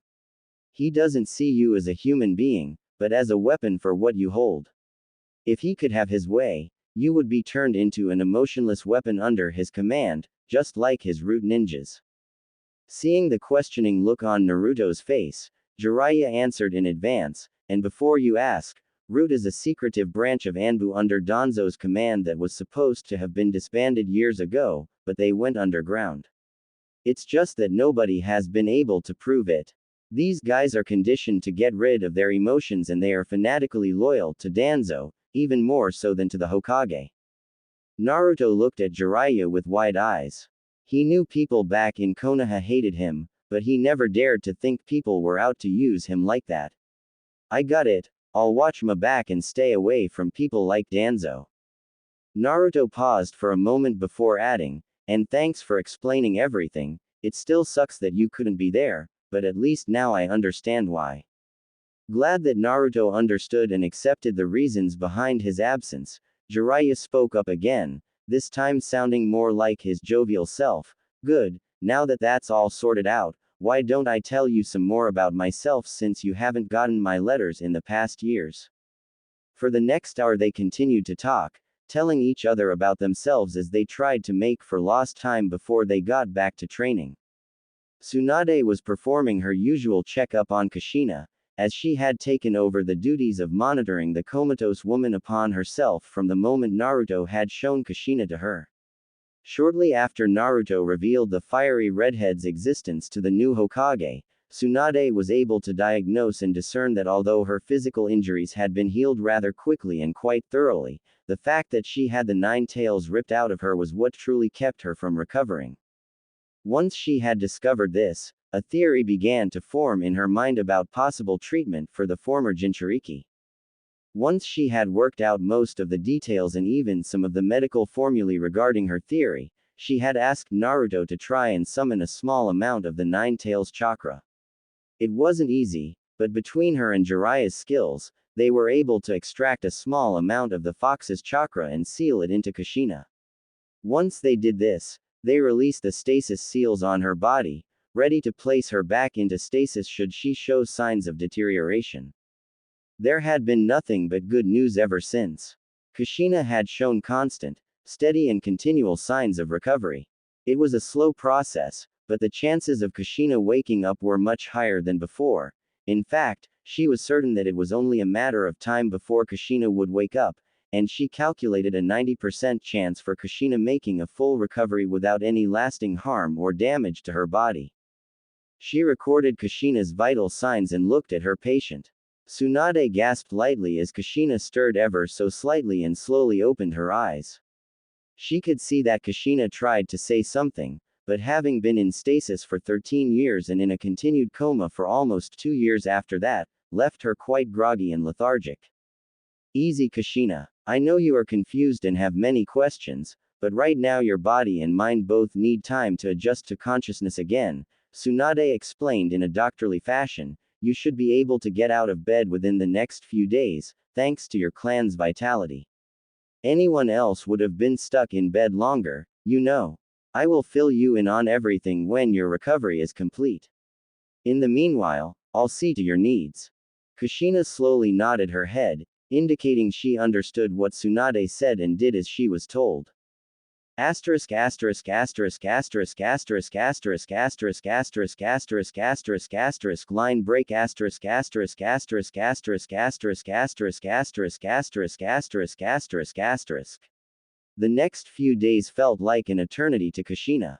She had followed Tsunade's orders, at first out of a lack of strength to disobey, but then begrudgingly and out of fear when Tsunade threatened not only to restrain her to the bed, but to also make sure she would require extra hospitalization, should she not follow her instructions to the letter, but that didn't mean boredom and curiosity weren't killing her. She had so many questions, and Tsunade still hadn't seen fit to answer any of them yet. Her unsatisfied thirst for answers was threatening to drive her mad. She needed to know. How was she still alive? How long had she been out? What had happened in the village since? And the one question she wanted answered most of all, was her baby alright, and where was he? The last thing she remembered was that horrible night, losing consciousness while feeding her newborn son. Her thoughts were interrupted as Tsunade entered the room, greeting her before performing her daily checkup. After performing her scans and recording her vitals, Tsunade concluded everything was fine. Kushina, I'm pleased to tell you that you are a picture of health. Now. Kushina jumped out of the hospital bed once she heard that, cutting Tsunade off as she yelled, finally. I've had enough of lying in bed for so long. Stop complaining, it was just 3 days, Tsunade deadpanned, noting that Naruto definitely got his impatience from his mother. Most people don't even get up in such little time. Now that I'm better, will you please tell me how I ended up here? How am I even alive after the fox has been ripped out of me? What's been going on? And where is my baby? Kushina frantically asked, firing multiple questions at Tsunade at once. Tsunade sighed, cursing her legendary bad luck as the duty to inform the young mother in front of her about everything that had happened fell upon her. One thing was for certain. Kushina's response was not going to be pretty when Tsunade broke the news to her. All right, sit down and don't interrupt me, she said sternly and started at the beginning. Now, as you probably remember, the 9 tails was extracted from you and you were impaled by the beast's claw, leaving you with a large hole in your stomach. Once again, you can thank your clan's vitality for the fact you are still alive after all of that. Kushina grimaced at the memory which was still so fresh in her mind. That said, even an Uzumaki could not have survived that, Tsunade said in a matter-of-fact tone, causing a feeling of discomfort to wash over Kushina. In fact, when Sarutobi-sensei and Jiraiya found you, you were barely alive. They brought you to this secret facility and used Fuinjutsu to place you into a stasis so your injuries could be healed in safety and over time, something that did not prove to be easy because of the Nine Tails extraction. It's only been over the last 2 years, since I got back to the village and became the 5th Hokage, that your condition actually improved gradually until you finally woke up, and that brings us here. Seeing that Tsunade did not continue, Kushina asked the dreaded question she was afraid to ask. How long have I been here, Tsunade? Tsunade took a deep breath before dropping the bomb. Over 15 years. She winced at seeing the look of utter horror on Kushina's face. Nothing could have prepared the poor woman for this. 15 years. Kushina screamed, before bringing her hands to her mouth as tears began to fall and involuntary, heaving sobs forced their way up from her throat. She had never been so happy as when she heard she was pregnant and that she was going to be a mother. For 10 months, she had looked forward to showering her baby with her love, giving him the happy childhood she didn't have. And now, as if fate was playing a cruel trick on her, she learned that 15 years had gone by as she laid in stasis. 15 years. An entire childhood worth of precious, irreplaceable moments and priceless memories, gone, never having had the chance to be realized. Her baby had been without her all this time, without her to read him bedtime stories, to tuck him into bed and kiss him goodnight, to cook him homemade meals like only a parent could, to bring and pick him up from school, to hold him when he was sad. Her sobs quickly gave way to hysteric wails. No, no. No. This can't be happening. Tsunade moved over and held her, trying to comfort the distraught her as wept uncontrollably. I'm sorry, Kushina. I'm so sorry. Almost half an hour went by before Kushina had cried herself hoarse and finally began to calm down somewhat. Who has been taking care of my Naru-chan? Kushina asked with renewed trepidation. Where is he now? How is he living? Is he even healthy, or happy? Does he know about me? Please tell me he doesn't hate me or think I abandoned him or anything like that. No. Tsunade yelled out, prompting Kushina to stop talking as she reassured her. Naruto knows everything about what happened to you. He's the one who showed me your body, and he was desperate to beg me to help you. His exact words were, I just want my mom. Kushina breathed a sigh of near ecstatic relief upon hearing that her son wanted her in his life that badly. She couldn't help the relieved smile that crossed her face, though her tears never stopped flowing. Now, Kushina, Tsunade began anew, once again garnering the redhead's attention. Let me finish telling you the rest, okay? Kushina, noting the apologetic frown on Tsunade's face, asked with trepidation, I'm not going to like this, am I? The look on Tsunade's face confirmed her fears, and Tsunade began to recount what she knew of how Naruto had been living. She told her how the village had treated him as a social pariah because they only saw him as the Nine Tails itself. She explained how as a result of that, he grew up lonely with nobody to take care of him despite Hiruzen's efforts, along with how Jiraiya was kept away from Konoha, unable to take care of her son. For Kushina, it was like someone hit her in the face with a sledgehammer. Not only had her little Maelstrom been bereft of his mother during his childhood, when he needed her the most, but he was lonely and unhappy too. And worst of all, it was all because of the village that she had come to call her home, and because of her former husband's naivety to trust the villagers, for which he sacrificed himself and condemned their son to treat him a hero. Wiping her last tears away, a look of determination suddenly crossed over her face. Please take me to my son, Tsunade, I have to see him, he needs me, I refuse to let him be alone and unhappy anymore. Kushina demanded. The 15 years they had lost were gone forever, but she would be damned if her baby boy had to go on like this for even 1 minute longer. About that, Naruto is out of the village, on a training trip with Jiraiya. They will be back in a month though, Tsunade told her. In the meantime, why don't you settle in your house again so that Naruto can move in right away with you when he's back? I'm sure it'll need some cleaning up and that Naruto's room needs refurnishing. Yes, I guess you're right. Maybe that will keep my busy while I'm waiting for my son. Both women got up and Kushina followed after Tsunade as they headed towards her house.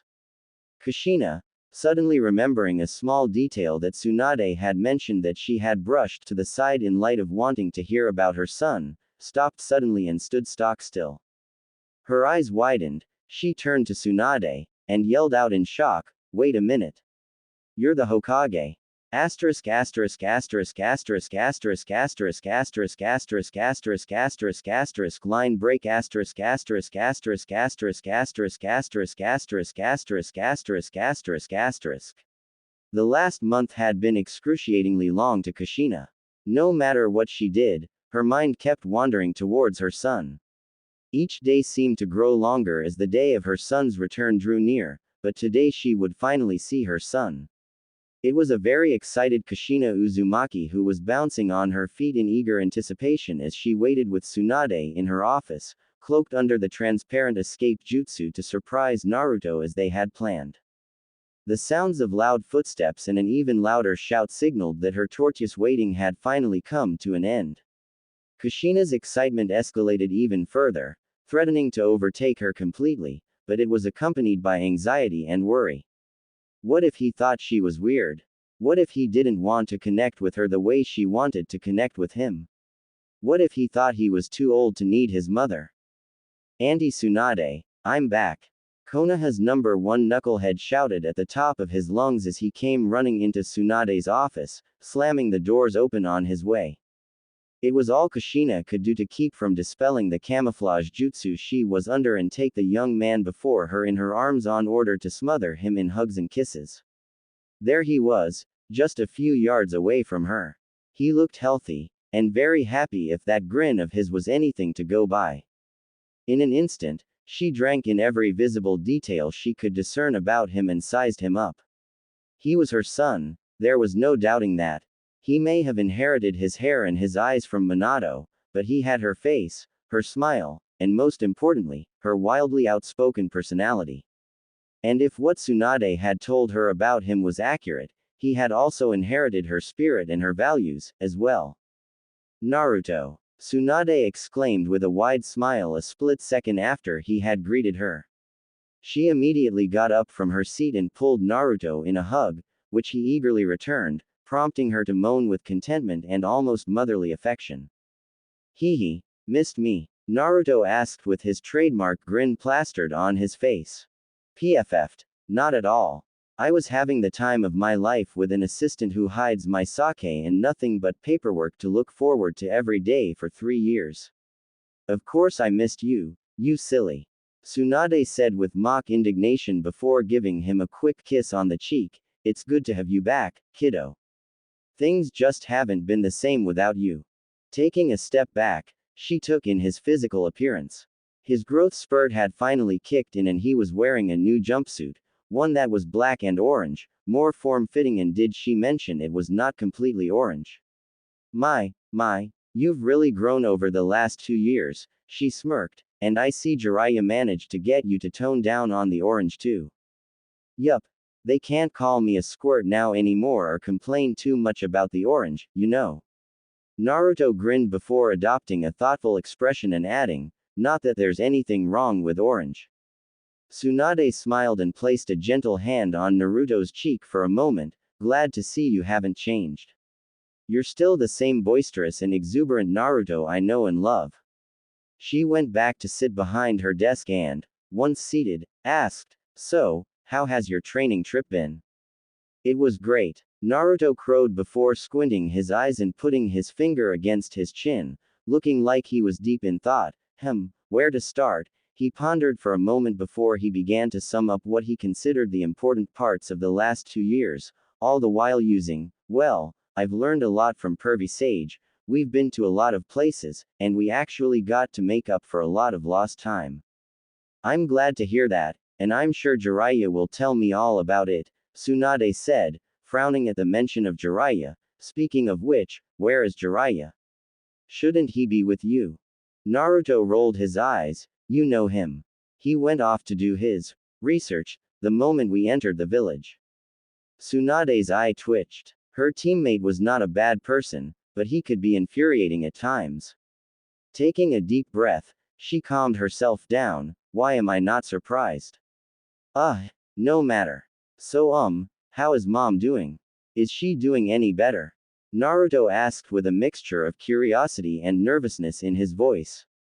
After all these years, he was not expecting much improvement, but that didn't stop him from wishing and hoping. I was just about to mention that. Actually, her health has improved dramatically. Tsunade grinned before pointing behind him. In fact, why don't you see for yourself? Kushina undid the cloaking jutsu as Naruto turned around. He stood frozen and wide-eyed in his spot and let out a loud gasp at the sight of his mother standing before him, tears running down her face, past her overjoyed smile. She reached her hands to him as she sniffled, looking at him with nothing but unadulterated adoration and love. As she reached him, her hands made their way to his cheeks, caressing and exploring them as if to familiarize herself with the feel of her precious son's face. Naruto's voice box almost failed him as he only managed to ask a faint incredulous, Mom. Is that you? Is this real? In that instant, Kushina cast off all restraint and pulled him into a tight hug, her previously quiet tears now accompanied by loud sobs. Naruto brought his arms around Kushina's form and held her just as tightly. Kushina then proceeded to place her hands on each side of his neck and started kissing him all over his face with reckless abandon. His cheeks, his forehead, even his lips, ears and nose weren't safe from her kisses. He didn't care. In fact, it only made him even happier. Ruto-chan. My little Ruto-chan, my sweet little baby boy. Kushina exclaimed joyfully. I'm so sorry. I'm so sorry for leaving you alone for so long. Naruto clutched his mother's form even closer as if she was the most precious thing in the world, which to him, she was, and his happy-go-lucky mask cracked, leaving behind a weeping boy who had finally met his mother after having been apart from her for far too long. Mom, I've been dreaming of this day for 10 long years. I can't believe you're finally awake and here. I've wanted to meet you for so long, you know. You said, you really are my child, Kushina remarked with a gentle laugh. It's all right, my precious baby boy. I'm here now and I swear I will never leave you alone again. Never. Kushina pulled back once more, gently taking his face in her hands and just looking at him, studying every feature on what, to her, was his perfect face. Look at you, so handsome and bright. And those whisker marks are so adorable. You're beautiful, too, Mom, Naruto told her, feeling the need to say something back. She simply smiled as her hands caressed his face, strumming her fingers through his hair, coming down to his neck and bringing them back up to his cheeks once more. Like him, she was gazing upon him and handling him as though no greater treasure could be found in the world. Tsunade smiled as she witnessed the heartwarming, long overdue reunion between the mother and son in front of her, happy that she could have helped bring some happiness into Naruto's life now that he had his mother back. In all her days as a medic nin, she had never healed a deeper wound. She felt profoundly satisfied in a way she never before had. Seeing that Naruto and Kushina pulled apart, Naruto turned towards Tsunade and gave her a grateful hug. Thank you. Thank you so much, this means the world to me. I know, kiddo, and I was so glad to be able to do it for both of you. It's the least you deserve after the raw deal life has given you, Tsunade said with a warm smile. I guess I should go tidy my place up so Mom can move in, Naruto sheepishly said. Oh, no, mister. From now on, you'll be living in my home, our home, where you belong, Kushina said with a motherly smile. Home, a place where he belonged. Naruto smiled at hearing that. All right. I'll go get my stuff from my apartment right away then. No need, kiddo. Your mother and I already took care of that for you, Tsunade grinned. Now, why don't you two get out of here and take some time to get to know each other? Naruto, I'm granting you 2 weeks of leave so you can bond with your mother. I'll speak with Jiraiya so he can fill me in on the details of your training trip. You two deserve to spend some time together after so long. We will. Kami knows how much catching up we have to do. Thank you for everything, Tsunade, Kushina said before turning towards Naruto. Sweetheart, let's go home. There's so much we have to talk about and do together. Tsunade looked on as the pair of them left her office and headed home. She stood up and also left her office with an evil grin as she went to retrieve Jiraiya herself. She could have sent a shinobi to retrieve Jiraiya, but it would be so much more intimidating if she caught him red-handed as he was doing his research, after all. Asterisk asterisk asterisk asterisk asterisk asterisk asterisk asterisk asterisk asterisk asterisk line break asterisk asterisk asterisk asterisk asterisk asterisk asterisk asterisk asterisk asterisk asterisk. Naruto had quickly taken a shine to his new home. To say it was an improvement compared to his apartment would be an understatement. While Kushina went to prepare dinner, Naruto took a shower as he was still somewhat sweaty, not having had the time to freshen up that day.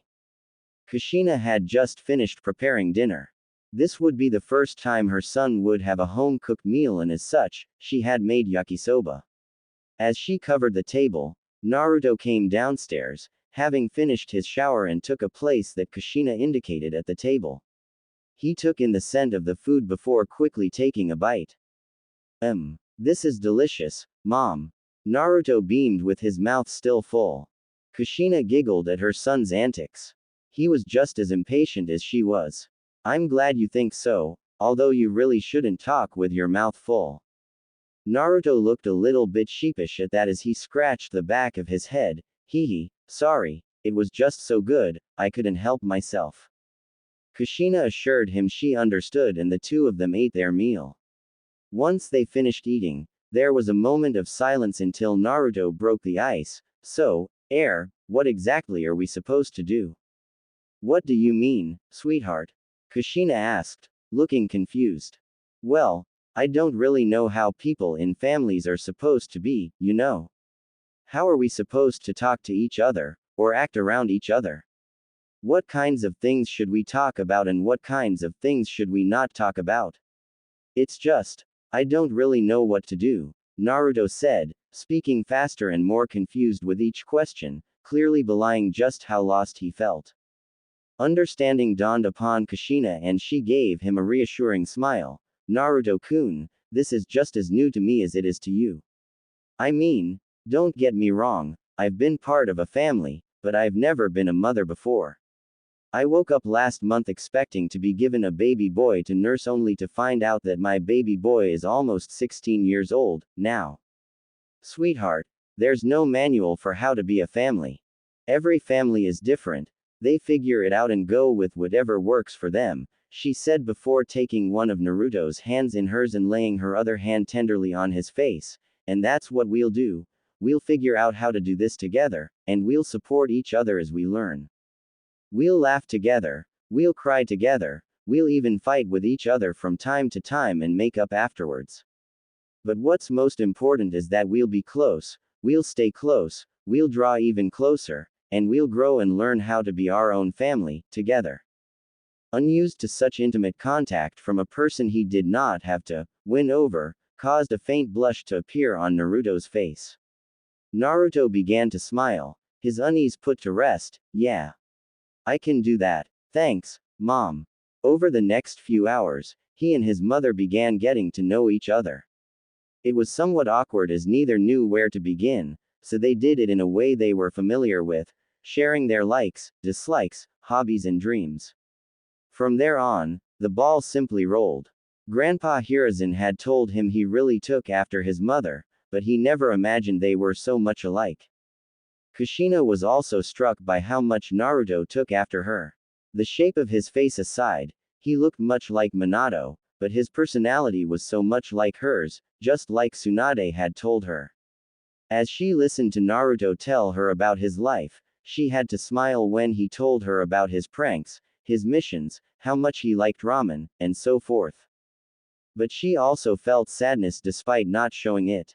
It was also clear that he had been so lonely when he spoke of how parents wouldn't let children play with him, how people believed he was a nine-tailed monster fox, how he was ostracized and given the short stick in the academy, how the village cracked down on him for failing to retrieve his friend-turned-traitor, and how his godfather was kept away from him.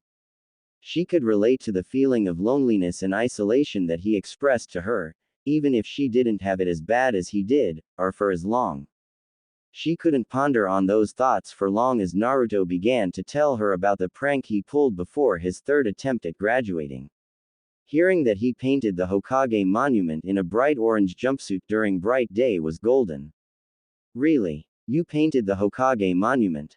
And even painted whisker marks on the fort's face? That's so cool, you know. Kushina practically roared in laughter, looking she was almost falling out of her chair as she did so. Naruto was happily laughing along, a true laugh, which Kushina noted was heartwarming, especially compared to the forced laughs he made when he tried to laugh off his feelings of pain and isolation. Figuring it was her turn, Kushina began to tell about her life, like how she ended up in Konoha, how she became the Nine-Tails' second Jinchuriki after Mito Uzumaki, how she wanted to become the first female Hokage, how she was initially treated like an outsider by the other kids, how Kumo ninjas tried to kidnap her. She also told him of funnier things, like her own pranks and how she turned other kids who called her tomato into smashed tomatoes, earning the nickname Red Hot Habanero as she did so. And at Naruto's urging, she also told him about how she met his father and how she fell in love with him. Naruto listened intently to every word she said, from her first impression of his father until his rescue of her, and of his telling her that it was her red hair, their red thread of fate, that had led him to her and brought them together. He was sporting a goofy grin. That was really cool. But I can see why Dad loved your hair, it's really beautiful, like fiery threads of ruby, you know. Kushina was somewhat surprised. Even though she didn't hate her hair anymore since the day Minato rescued her from those Kumo ninjas, it still flattered her to be complimented on it, and even more so, her son's sincerity when he called her red hair beautiful touched her. Why thank you. That makes you the second person who has ever complimented my hair, Kushina said with a loving smile. There are a few special words of only bestowed on those who complimented my hair. Naruto-kun, will you accept them? Naruto, who was still grinning, nodded his head with much enthusiasm. I love you. Naruto gasped, his eyes went wide, and two silent tears escaped each of his tear ducts. No one's ever said that to me before, he told her tearfully as an ecstatic smile made its way across his face. I love you, too, Mom.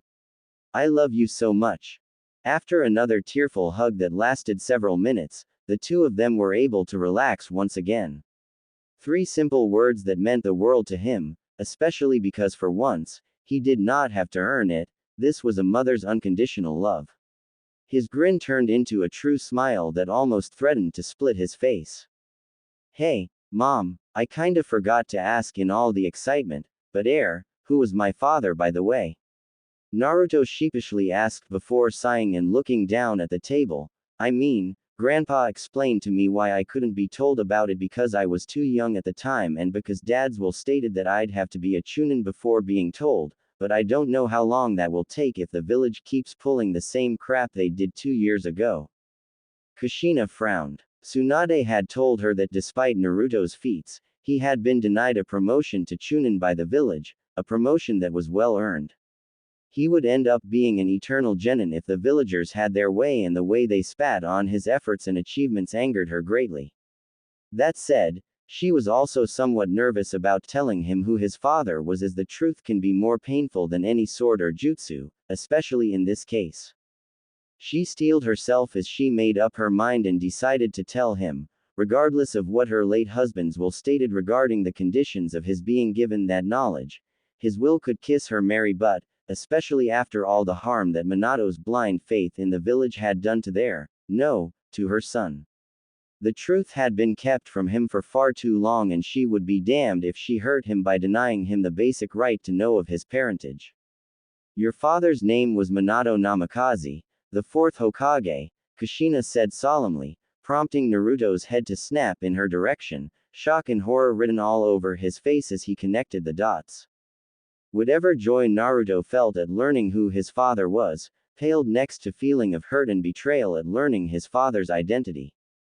Grandpa Hiruzen had explained why the fourth Hokage had sealed the 9 tails into him, although without revealing that they were related. He didn't like it, but he understood and grudgingly accepted it.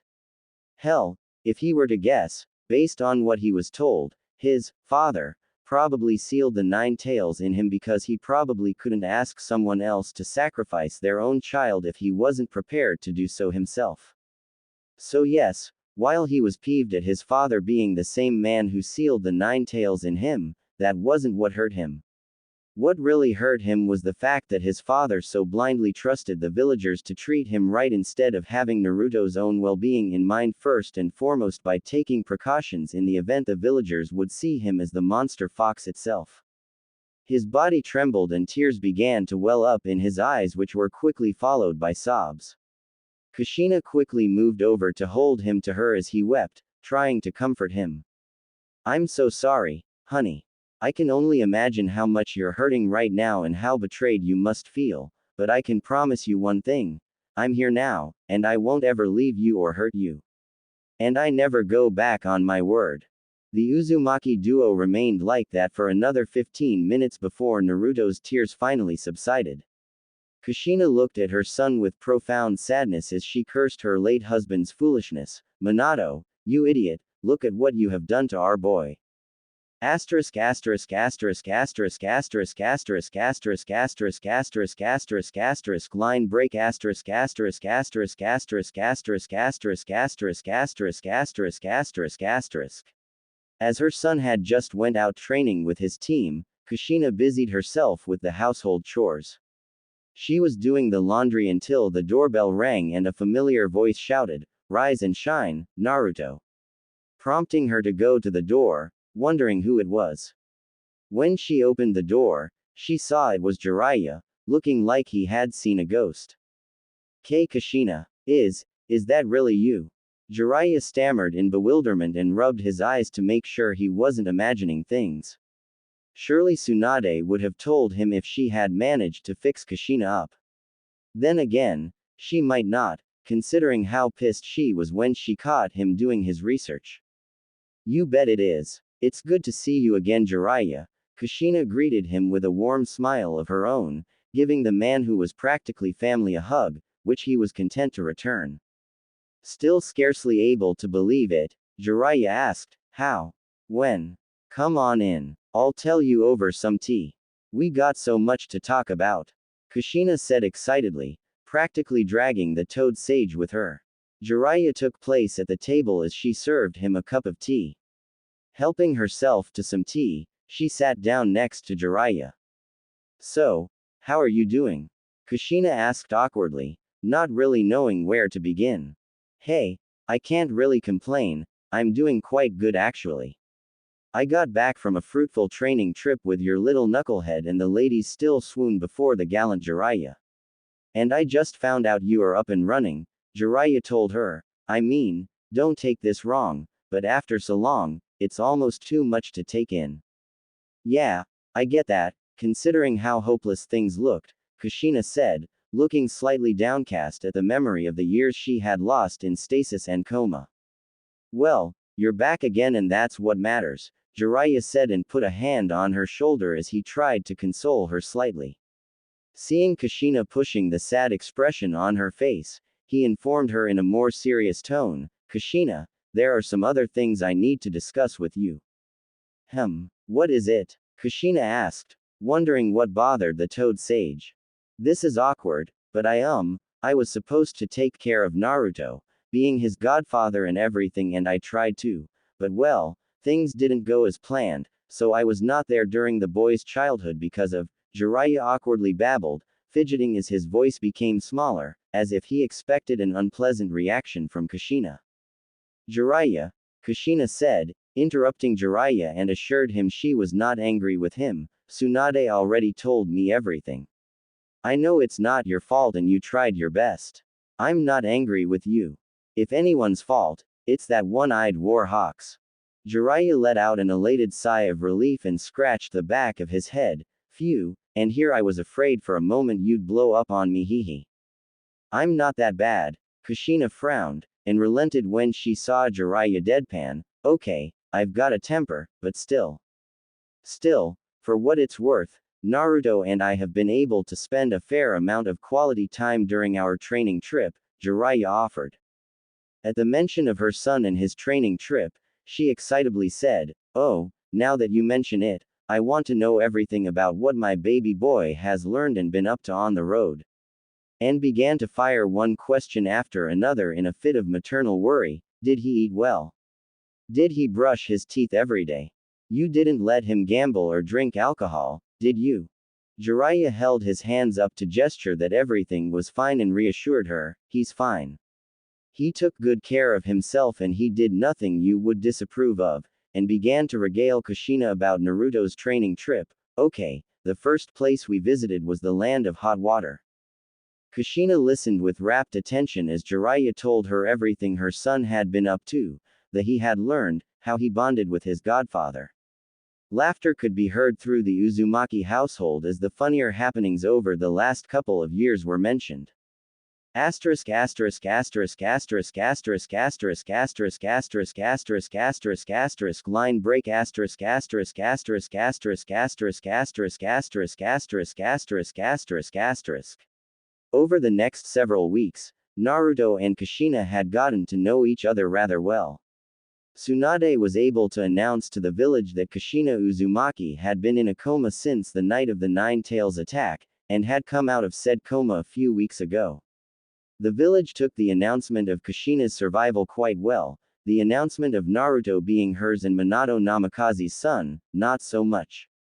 When it was explained to them that it was the strain of giving birth to him, coupled with injuries she suffered as she and Minato Namikaze worked to save their child's life and seal the Nine Tails into him, they objected loudly, saying it was all a lie. The crowd themselves began to degenerate into baser emotions, and it looked as though they might start to get violent. The Hyuga police force had hauled some of the more ornery citizens away and charged them with disturbing the peace. The rest of them got the hint, though it did nothing to lessen their hostility towards their Jinchuriki as they also tried to put themselves into Kushina's good graces. As they were seen together out in the village, Kushina would catch people glancing, pointing and whispering as she and Naruto walked by. During one such outing, a squad of 3 Hyuga policemen on patrol attempted to stop them and take Naruto into custody on some trumped-up charge, to which Kushina didn't at all take kindly. She took even less kindly to the fact that they were being exceedingly rough with Naruto, which prompted her to take action. One of those officers left that encounter with one less eye and a nasty scar, one left without a hand and with a mangled lower leg, and the third didn't leave with his life, as Kushina had sent one of her chains through the man's chest when he attempted to strike Naruto in his own chest with a gentle fist attack. Relations between the Hyuga and the Uzumakis were noticeably strained after that, particularly since Tsunade endorsed Kushina's actions and had any and all potential charge against her dropped for the whole affair. Other than the odd events such as that, they fell into their own routine. When not at home, Naruto continued to train and go out on missions, which left Kushina with a lot of time on her hands. During the month she was waiting for Naruto's return from his training trip, she had taken up the task of restoring the Uzumaki temple and its grounds. Being Uzumaki clan property, the village had not deemed it their responsibility to see to the property's upkeep, and it had been falling into disrepair since the day of Mito Uzumaki's passing. It was on her way home from one such day of restoration work that a colorful flyer caught her eye. It was an advertisement for ballroom dancing lessons at the Swinging Leaf, one of Konoha's ritzier and more popular nightclubs. The lessons were to take place the following morning at 10 o'clock, and ending at 5 in the afternoon, just 1 hour before the club itself would open. The name of the agency offering the lessons was one that Kushina was familiar with, and she knew they weren't based in Konoha, which meant that she and Naruto could have some fun without being turned away due to Naruto's stigma, at the very least. Seeing that it was priced quite reasonably for 6 hours of lessons with refreshments and a small lunch provided, she immediately made a detour on her route home, to the swinging leaf to sign her and Naruto up for ballroom dancing lessons. The more she thought about it, the more excited she became, and Cammy only knew how much she and her son needed to do something fun to simply enjoy themselves and forget about their troubles for a little while. Between the grief the village gave her son as they continued to treat him like a pariah, and her worries over his well-being, this looked like exactly what they needed. That following morning found the two of them inside the swinging leaf, with nobody that either of them recognized, to both their relief. They were treated as courteously as anyone else, which caused both of them to relax. Naruto would savor this day as a day where he was treated like a normal human being by those around him, if only for a little while. Both he and his mother were very happy with the welcoming atmosphere Naruto got to experience, and very receptive to the lessons and teaching style of the instructors. The most enjoyable part of the whole class was the last hour and a half where, after the lessons were given for the dances, slow, soft music was played and those who were there could dance as they wished on the dance floor. Many would put their lessons to use, but others would simply use the time to hold each other and sway slowly to the music. This was what Naruto and Kushina found themselves doing, Kushina with her arms around Naruto's neck, Naruto with his arms around Kushina's waist, both of them smiling contently, lost in their own little world. As they simply danced with each other, Kushina found herself getting lost in her son's eyes. Her breathing began to quicken, and she felt a flush begin to spread across her cheeks. His smile, the first true, genuine smile she'd ever seen on his face, seemed to lend a radiant brilliance to his face that she'd never seen on anyone else before. She noticed him frown slightly and tilt his head, asking her with a glance if she was all right. Touched as she was by his concern for her, she smiled at him reassuringly and nodded, leaning in and giving him a lingering kiss on his cheek. She could have sworn she heard his breath catch in his throat as she did this. When the time came for them to leave, both of them thanked the instructors profusely for the lessons and for the experience they were able to share, leaving the instructors staring at them quizzically, wondering why two people were so grateful for a simple day of dancing instruction, as if they'd never before had fun in their lives. Kushina took Naruto's hand and strolled home with him, not noticing that she had interlocked her fingers with his. They both talked and laughed all the way home, and as this happened, Kushina began to realize that her feelings for Naruto were beginning to run far deeper than motherly instincts. She was becoming attracted to him as a man. As she fretted over this in her mind, she didn't know that similar feelings were beginning to develop within the heart of the man whose hand she was currently holding. Asterisk asterisk asterisk asterisk asterisk asterisk asterisk asterisk asterisk asterisk asterisk line break asterisk asterisk asterisk asterisk asterisk asterisk asterisk asterisk asterisk asterisk asterisk. Kushina was resuming her work on restoring the Uzumaki temple and grounds, an activity that helped her to deal with the energy that came from worry over her son. She just wished she could help him in some way. She was glad that he was finally over his senseless crush on his Kami-awful teammate Sakura, but he was at that age where he wanted someone to love him, someone that wasn't his mother. It worried her that while it was no secret that many women were physically attracted to him, she blushed slightly as she thought of him training without a shirt on. None of them wanted anything lasting with him for what she deemed to be good and right reasons. Some of Naruto's female peers and even some among the 20-somethings in the village talked about how they wouldn't mind going a round or two with him in the sheets, but they certainly wouldn't want to be seen with him in public. Remembering that made her grit her teeth. There was that Hinata Hyuga girl, who seemed to have taken a liking to him, but she would never put Naruto's interests before those of her clan or her father, and they absolutely did not have Naruto's best interests at heart. Not at all. But other than that, it was the usual disdain, hatred, coldness. Naruto was a social pariah. And he absolutely did not deserve to be. He was the only reason those filthy, selfish, ungrateful people were still alive today. It was only his will that kept the Nine Tails locked away and unable to escape to annihilate them all and vaporize the village. She sometimes wondered why Minato even bothered to save the village at all. He really had been so naive. And it was Naruto who was paying the price for that naivety now. She was grateful her husband was dead, because if he was still alive, there was no way she could have forgiven him for what Naruto had been through. It certainly helped her to let any lingering feelings of spousal love die along with him. But therein lay the problem. She was now attracted to her son, in a way that she knew she shouldn't be. Granted, since she had been comatose for his entire childhood, they never got the chance to forge a proper mother-son bond, and they were doing the best they can to do that.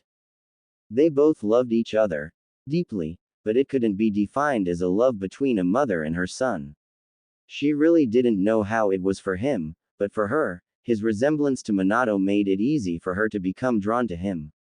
The first time they had met was as adults, so their relationship was more like siblings or close friends with a bit of mother-son thrown in, and on her side at least, there was a definite romantic aspect to it, and that romantic aspect was growing.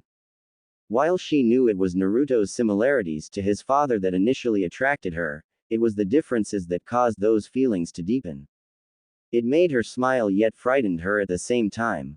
Even though incest was practiced in clans, usually between siblings and cousins, so as to keep their bloodlines intact, there was no way that Konoha would condone her and Naruto together.